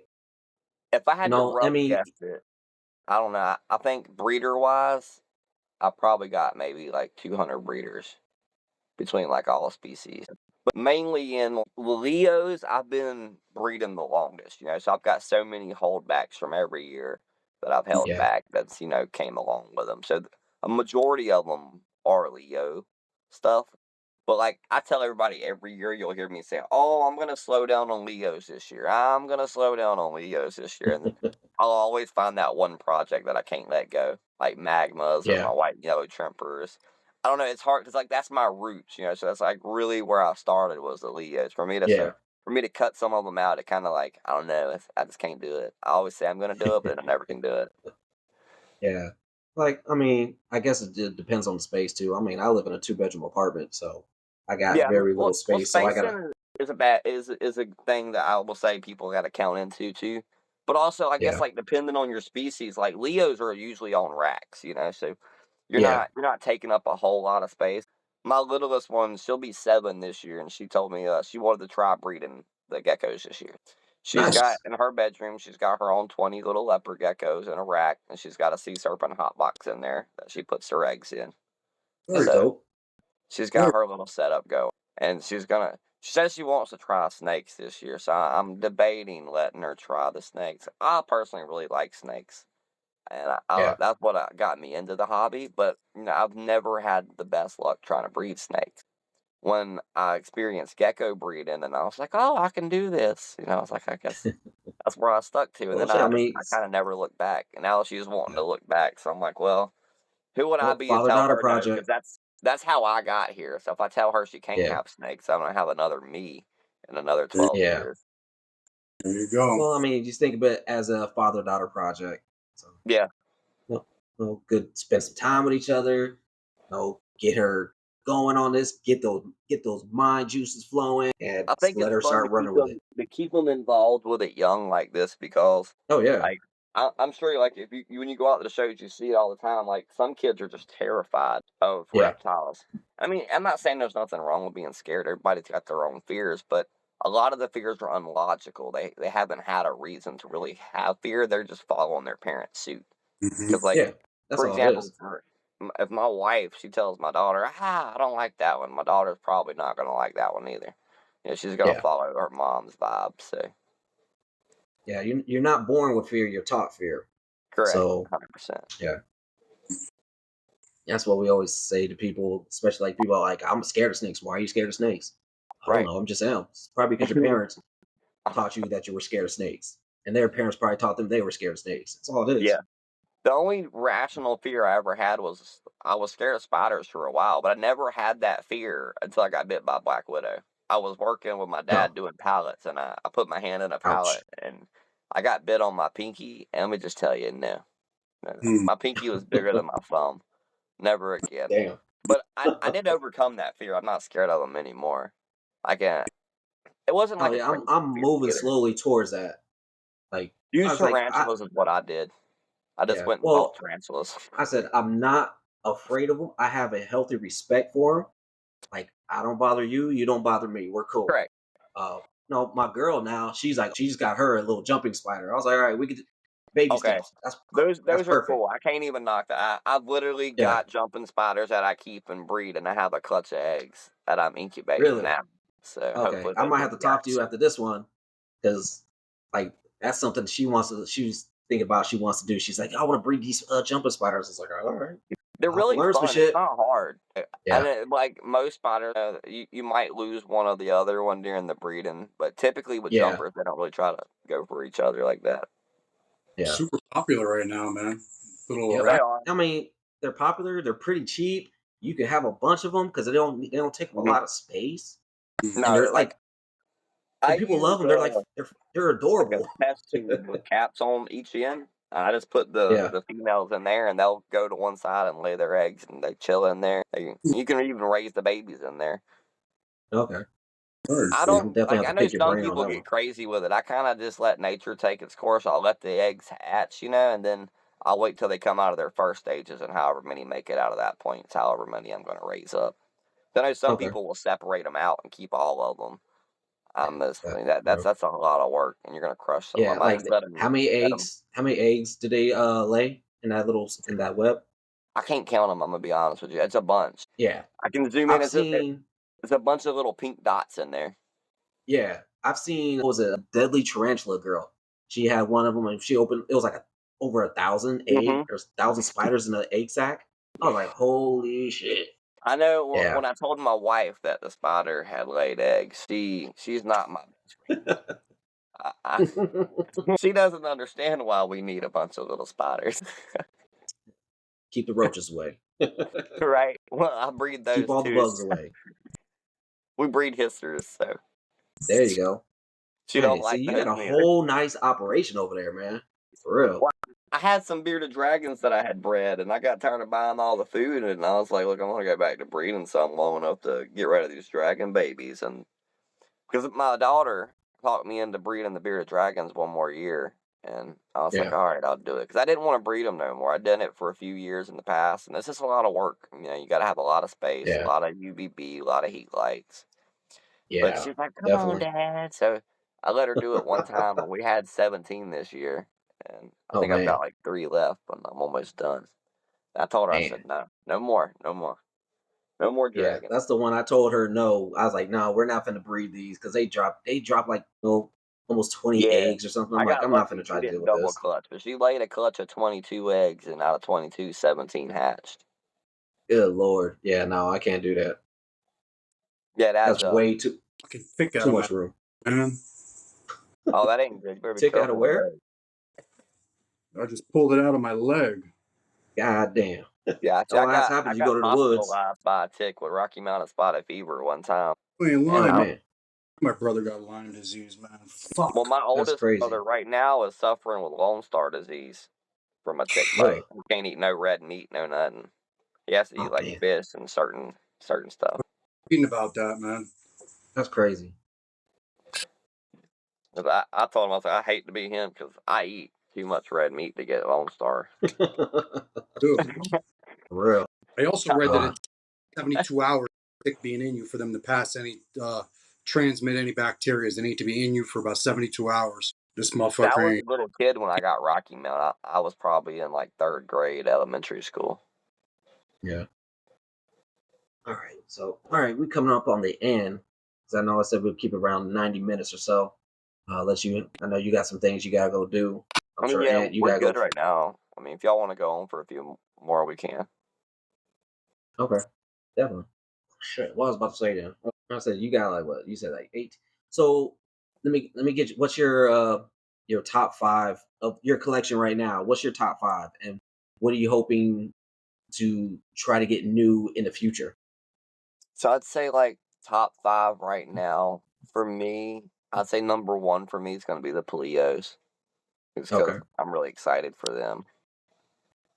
And then I would go Sherforis. I love my Sherforises. Yeah. It's a hard game to pick. I feel like I feel like I'm gonna make the other ones mad if I don't choose them. Um, Knobtails are definitely a next one in there. Chihuahuas, and who's gonna be my last one? I have to say probably my leopard geckos. There you go. OGs. Yeah, You got, they you got hang it. in. So you I looking always like I love at it when trying I to get some visit different those. projects? It never fails. I always get like one person every station. They're like, "Oh, those are leopard geckos." I'm like, "Yes, yes, they are. They still exist. They're still here." Yeah. They Didn't were they one just come lady out was with just like like, some "That's new morphs or something? prophecy." Do what? Do what? I said, didn't they come out with like a have like a new morph come out or something? Like Uh, not too long ago? Honestly, I quit tracking it after Cypher Okay. got released because now, in my opinion, and I'm probably gonna get frowned on for this, but they just turning everything into a morph and it's getting stupid. Of Like, course. No. you I mean know, they keep on trying to keep up with the Joneses with that stuff, right? and you've Oh got people that are buying lines, from, like they might reach out to, one part you and buy a line, and reach out to Anthony and buy a line. They're gonna breed it together for 2 years, and now it's their line. Like they're just yeah. getting ridiculous with it. So, like the last thing that I would consider a true morph that was released that I know about was Cypher, Was and that John Scarborough? even to an extent, Okay. in my opinion, the Cypher kind of resembles reverse striping a lot. So it's kind of Hmm. like it was piggybacked off another morph, and I could be wrong. I never really studied that. I don't own any ciphers. I refuse to like get crazy into them like that. Yeah. Um, I think the last like real serious stuff I got into was probably the clown lines, and I got those from a buddy of mine that got them from Bubba. Okay. Yeah, And I've Bubba got got some red actually diamond decent lines. leopard Like I've geckos. got a lot of the newer lines and stuff. I think they're getting a little crazy with it. But it seems I like a think they lot all of are. them are going that way. So Yeah. No, it's just keeping up with everything. That's all it is. It's yeah. ball Well, and it's pythons like, the more continually having people new that are breeding them genes. too, the more stuff starts popping out of everything. Yeah. Yeah, they've been But breeding those for what, like 40, 50 years now or something like that? Maybe even yeah, 60? Yeah. I know, like You, they've been This around for a long time. flood yeah. is So losing popularity, man. It's not like they're not losing traction. I mean, No, no, I mean, because they're well, still an easy gecko to take care of, and they they are. have, and they got bright colors. That's going to attract people. That's what it is. It's the colors, because like I'll tell you every year, like the first ones I sell out of are the really really bright ones. And Hmm. it's always one of those geckos too. Like they'll come to your table and they'll look at it. I think a lot of people misconstrue Leos because they're not wild caught, but you still see flippers with them at every show, like Yeah. 25, $30. And then they'll come to your Yeah. table and, oh, why is it 300 or why is it this? And you're like, well, it's a little different than that one over there. And like Yeah. physically, sometimes babies look identical. Like an albino grows into its color, especially like the blood sun glows. So when you're looking at like a juvenile version, you're like, oh well, this gecko is still yellow, just like that gecko. But they're not. If you don't own leopard geckos, and I tell you that gecko is going to turn a bright orange in 6 months, you're probably going to call me a liar because you're going to be like, no, it's solid yellow right now. If you don't understand reptiles, you're not going to believe it. So it makes it a little Yeah. challenging sometimes.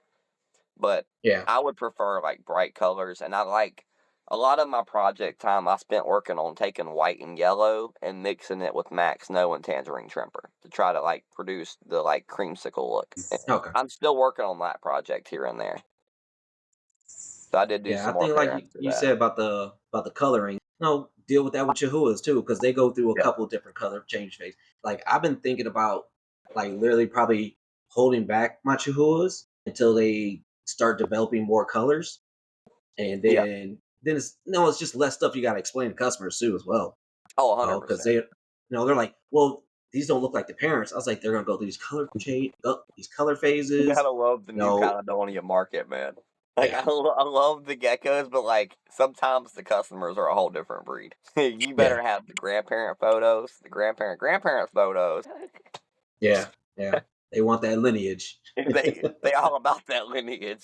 They're gonna come at you Yeah, with a hammer for that lineage. You better have it yeah, ready. makes no sense. What the fuck does it really, really, really matter? Yeah.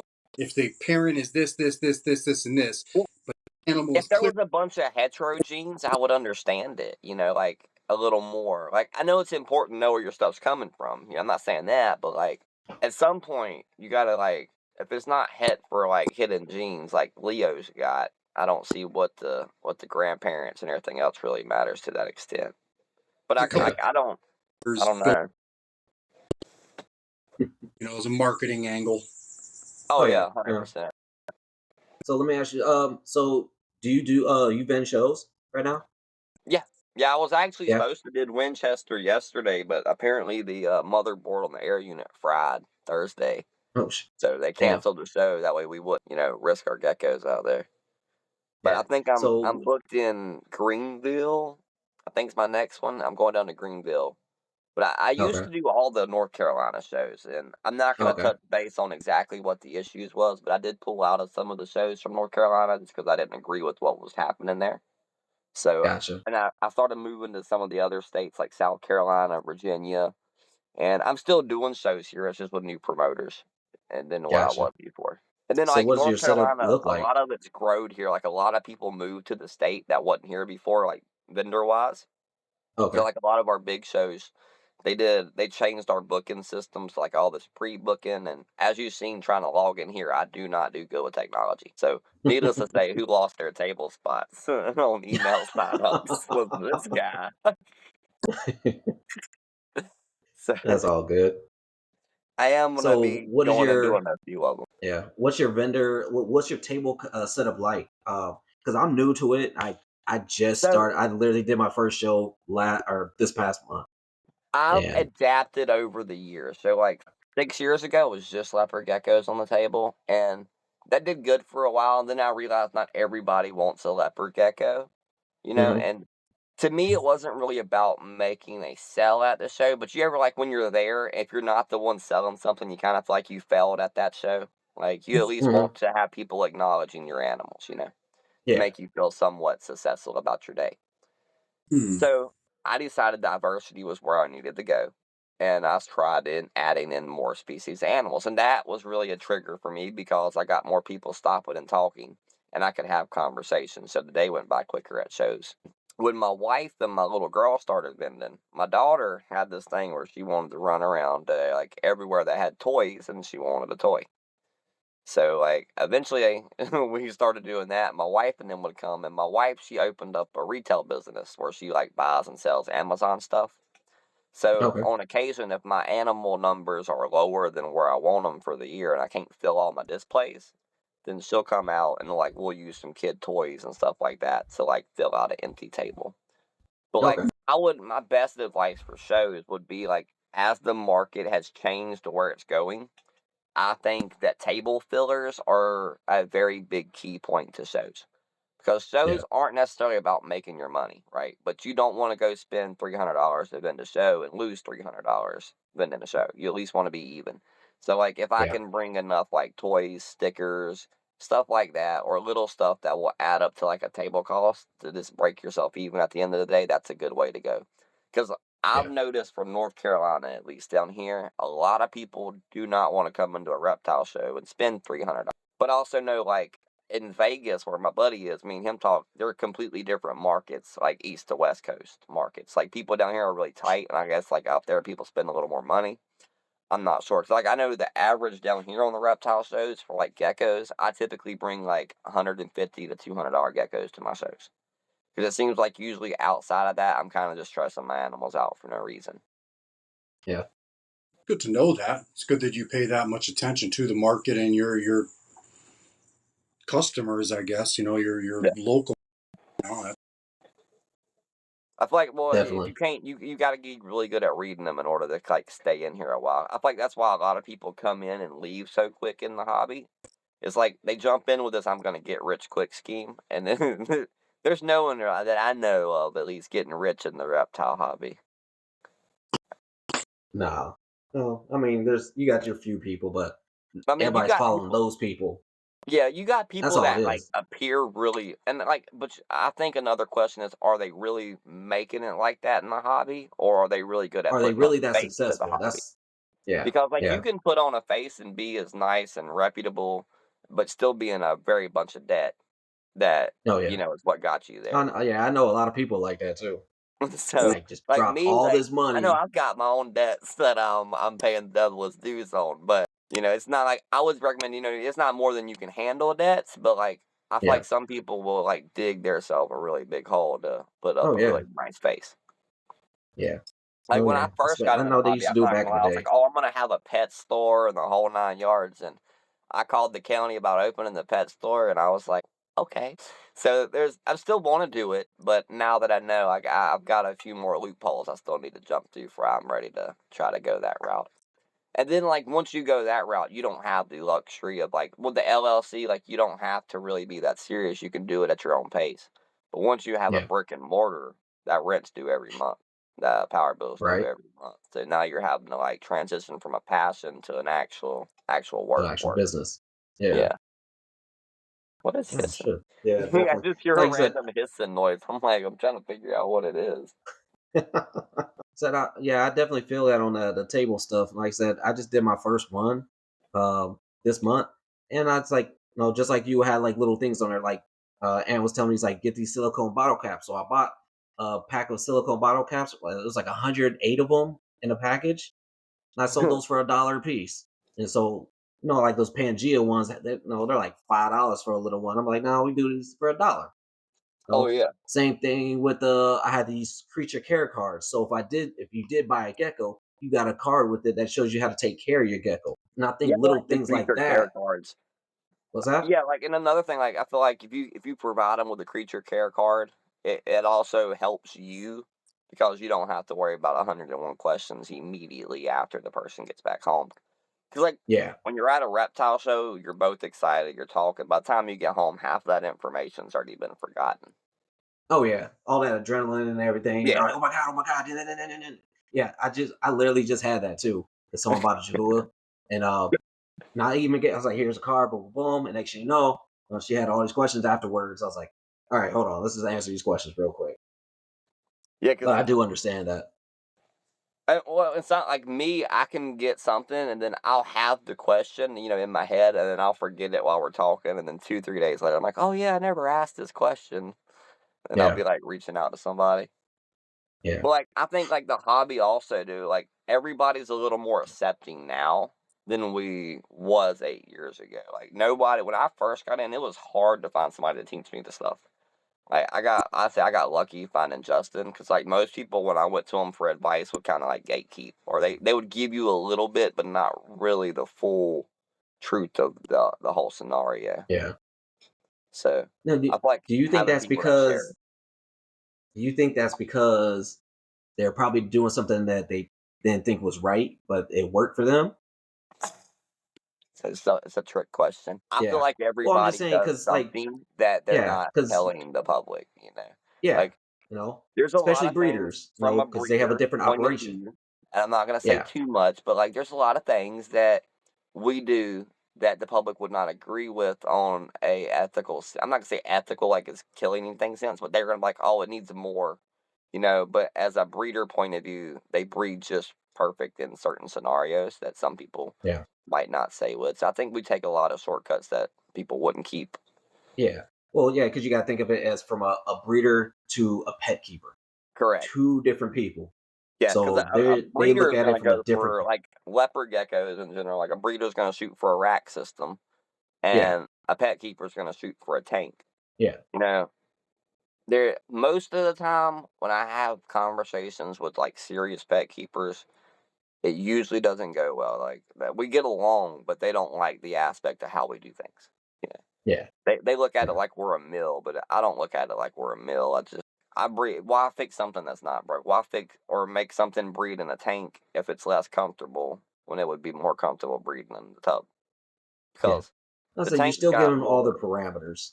You Yeah. still Well, give then I them everything that they need. It's just not this glamorous, correct. tank that's planted and all. Like Well, it works.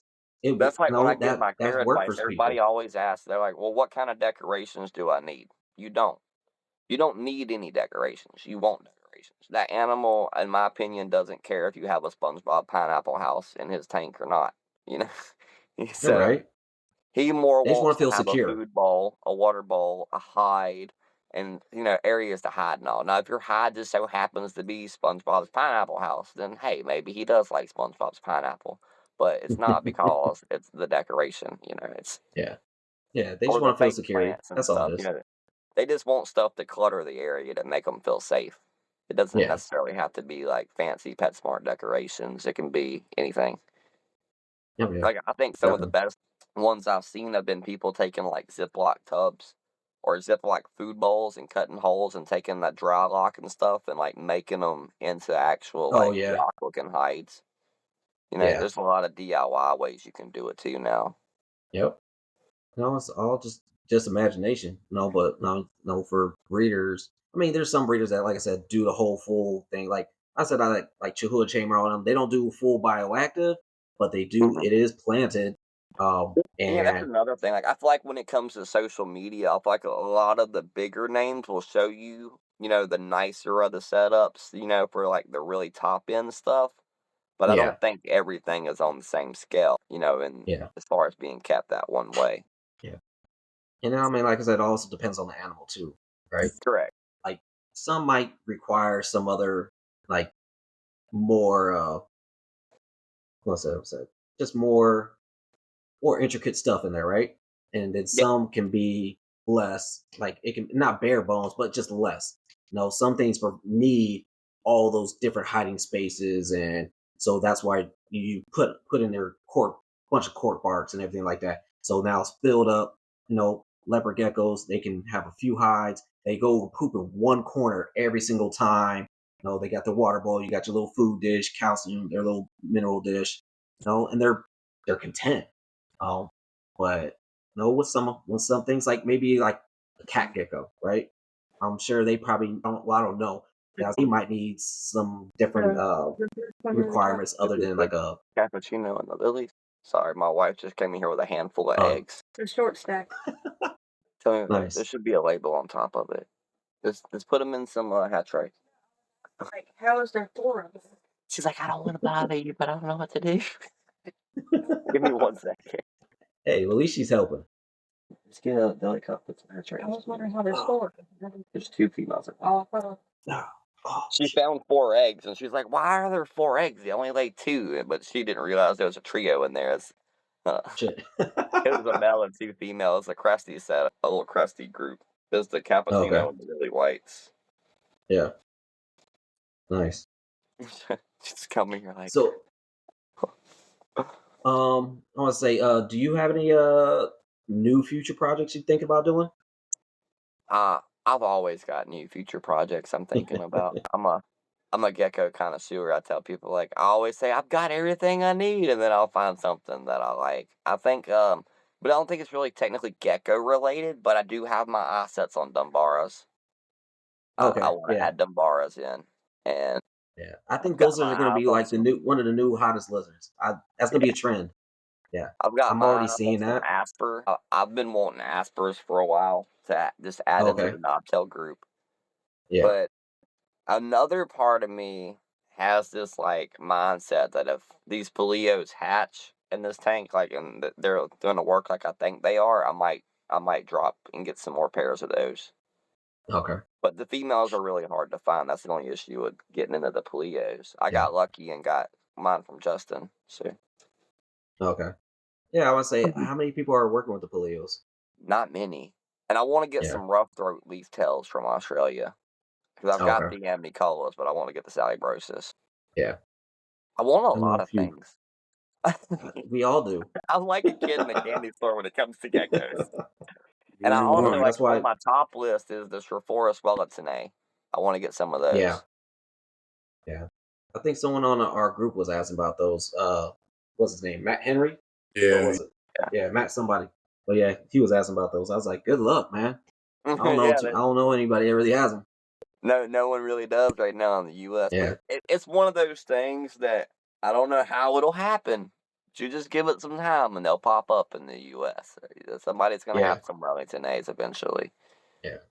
Yeah. That's kind of I like know. It's what is it? Is it the Carpodactylus Levis. that? It's the Australian gecko. It's one of the newer, Yeah. hotter trending ones. Yeah. Australian the chameleon geckos. I think so. I Yeah. think that's what they're Yeah. I calling it. know. What you call our buddy Kyle got some. I'm thinking about adding some of those into the collection eventually too. Yeah. Yeah. But like this year alone, I Everything think you I name. added in a good bit already. Like with I just got the cat geckos, the Moroduras in, the shield tails. And I try to grab everything at like the beginning of the year versus like Okay. throughout the year. That way I can just get it over with at one run. I wish I could. Yeah, But no, I'm slow with my my wife, stuff, like, but you can ask her. I'm bad for. I'm like, look, I'll finish out something like, here, we got this done. Don't let me make no more decisions. And then the next day, hey, I did this, and she's like, but you didn't even ask me. I'm like, yeah, you said no. it's like you better do it now and ask for forgiveness later. Yeah. That's what I tell everybody. It's easier to ask for forgiveness than it is permission. Yeah. Oh, that's hilarious right there. Oh You can man. get away with more that way. Yeah, for real. And I did get eggs from like Urodactylodes the other day too. So like I've got a good diverse egg collection going right now too. I've got eggs from the Yeah. cave geckos going. I just hatched the last Nice. knobtail eggs of the year. Which I had like my millies did some weird things. Like usually millies produce good for me every year. And Yeah. this year they did produce. I had the eggs and they incubated all of them about 50 days and then they molded out. And I Really? still didn't throw them due to the mold because I'll wait it out. And they completely Yeah. filled the deli cups with mold and you couldn't see the egg no more. Then I would start throwing them away. Because I've had Okay. moldy eggs hatch in the past. So I wasn't like too concerned about it being a little moldy until it like went into a full bloom.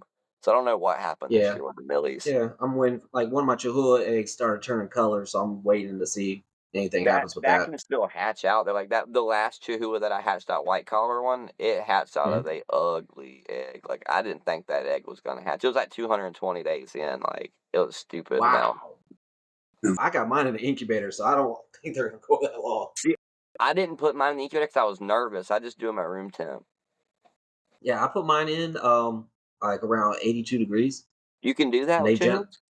yeah, and they like You between said it like all nonchalant. 80, Like 82. yeah. Yeah, yeah, like 80 between 80 and 82 degrees, and generally they hatch out between 70 and 90 days. I'll try that 100%. I didn't think you was allowed to. I thought it would like cook them. You can do whatever you want. You just gotta live with the repercussions. Right. Yeah, Well, I but was no, just worried it would kill the egg. I've listened to a couple podcasts with Michael Panone, Blue Chamber. And he's like, yeah, you could incubate them at a warmer temp because he's like, anything past 90 days with a Chihuahua generally is not going to be great. And that came from Phil Tremper. Uh, he's like, yeah, anything past that is like, yeah, you're asking for uh, bad shit to happen, I guess. No, Yeah. not have Well, a healthy animal. Well, I can say that one egg didn't hatch, like, but also Yeah, it was a weird egg. There was no baby, and it was just solid yellow, kind of like a dud egg that just kept going. yeah, But the one it did hatch, and it was weird. Like it come out a white collar visual, and it was nice yeah, looking. But it was the first experience for me with hatching Chihuahuas out of the egg. So I was like, well, maybe it's normal, maybe it ain't. Because I've yeah. been trying to get Chihuahuas to go for a while now, and this was the first year that I actually saw success with them. Okay, yeah. Yep, like I said, I put mine in there. I have pretty much everything incubating between like 80 and 82 degrees in there, and like the only thing that was been a struggle was those ciliaris. Yeah, Everything see, I else is pretty incubated much my Ciliaris at 84, okay. even across the board. And the only reason I did that was because that's what I do my knobtails at. And I knew with Yeah, them being like kind of from the same area, it should be okay. So I went with it that way. okay. See, I just assumed that the new cows couldn't get over 80 because that's kind I of like mean, if what you go the to rule of like I thumb I said, was given when I got in the Cresteds was I don't let it get 80, keep everything at room temp. yeah, So that maybe I that's think just what that I that's a got. bunch of myths. Like, Yeah, I'd say so. what's your room right? Like, you have your room like in the 80s, right? 83, 6 degrees. Well, right now mine's Yeah, 80 on the dot. So yeah, yeah. Yeah. So I mean, like I said, I think there's a bunch of myths, to make people uh be able to get crested geckos and stuff like that. Just like how well, they're only supposed to eat a Pangea diet and no bugs and stuff like that. All those all that BS that people do to sell the geckos. oh I think yeah. that's just part of it. Well, that works Yeah, really cool for me because, like, I know like our main topics here was yellow spots and skunks, but I've got a lot of yeah, people that are on my following. That are gonna enjoy that information because yeah, I was definitely not aware of that. yeah. I mean, like I said, I just called I it give my like Chihuahuas, I give them hot spots. They get a little hot spot on the thing because like when it's breeding season, I put like heat pads on the back of their PVCs, hmm and the female's always on there. Like when she has eggs in there, she is on that, laying on it, letting those eggs just develop with the heat. So, so them saying they don't need heat, I just call BS. I mean, you can literally go on a weather app and look up what the temperatures are over there. Yeah. I mean, I know it gets No. up there, but I just assumed they'd be, tucked away in the burrows or barks of trees and all. Yeah. I'm sure they kind of get out But where I mean, like sun the just to last bask a little documentary I bit. watched of the people exploring, I mean, they was taking pictures and videos of the who was out during the day on the Yeah. trees and all soaking in UVB rays. So Yeah. So they're getting a little bit of heat in. Just know what reptiles do best is thermoregulate. Go in there, warm their body up, then get on for the day. That's all. yeah, get it over with Yeah. early. Go ahead and bask out Yeah. there. Yep. All right. All right. I think it's about time. I gotta go eat some dinner. I don't know about y'all. I'm Yeah, I'm about to hungry. go do the same thing. Yeah. Get ready to go do Uh this. yeah. Hey John, so where can everybody find you at? You can find me at Repticons. You can find me with Ultimate Reptile Show, Mid Atlantic. You can find me on Facebook, Instagram, TikTok, Morph Market. Or they can all, they can always message me on Facebook. I will Yeah. say, like, social media, it's not that I'm not present a lot. So I got like 2 kids and I work a lot, so I don't get Yeah. on there quite as often as I should. But I do reply, and also sometimes it might seem like I'm ghosting them or ghosting you, but I'm not. I'll eventually get back to you. Yeah. Well, there you go. But All shows right. would Well, it's probably be definitely like if you want a one-on-one like conversation with me, kind of like we've had here. The best place would be shows. Just come holler at me at a show, because I'll okay. give anybody Definitely. time out there. I'm not gonna ignore people. So that's the best Cool. way to get up Appreciate with me. that. Is see me at a show, and we'll be in Greenville coming up next month, I think. So There you go. Nice. Cool. Well, it's definitely a pleasure to have you on. I Like I appreciate said, it. we had that conversation or was it yesterday? I think it Yeah, was. No, you're talking about the God damn, what is that? It's the pseudo or what is it? Which gecko is it? the Sweated Geckos Marginus. Yeah, smart genus. There you go. Yeah. Like I said, like you're talking about you want to get some experience on that. Like definitely I would love to have you on to talk about that once you Yeah, feel comfortable with them. yeah, because I feel like at the end of this season, I'll have my notes where I need them, and we can definitely do a podcast on those guys. And maybe we can get somebody else. Like, I know Justin Muncherman, he's not working with them no more, but he has experience with them because he did have them, but Yeah. he didn't. He did say he hadn't successfully reproduced them. So, I mean, Mhm. but he's still got the keeping aspect. But I know who got his, and they're producing them. So I'll try to get with some people and try to see if we can't get a group together, and we'll get Oh, on for for sure. Sweaty Geckos. And I'll Yeah. also I'm gonna reach out and talk with Paula Shore and them that are keeping these yellow spots, and see if anybody like wants to maybe link up, and we can all try to get some more info on them and do another session on those guys, and Oh yeah. Hell yeah. Appreciate that one. Yeah. we can try to Any combine more them and information the Sweaty better. Geckos together. Yeah. All Very right, cool. cool. Appreciate that. All right, we'll definitely have a great night. So You we'll too, see and you. I'm gonna go Like I get said, some I'll dinner too. cool. Like I said, I'll once everything's done, I'll send you the link for all this stuff, and then we'll go ahead and share it on your side. Okay. All right, appreciate it, buddy. Y'all be All right. good. Thank you. Take it Thanks, easy. brother. Take care of Nice yourself. meeting you, Anthony.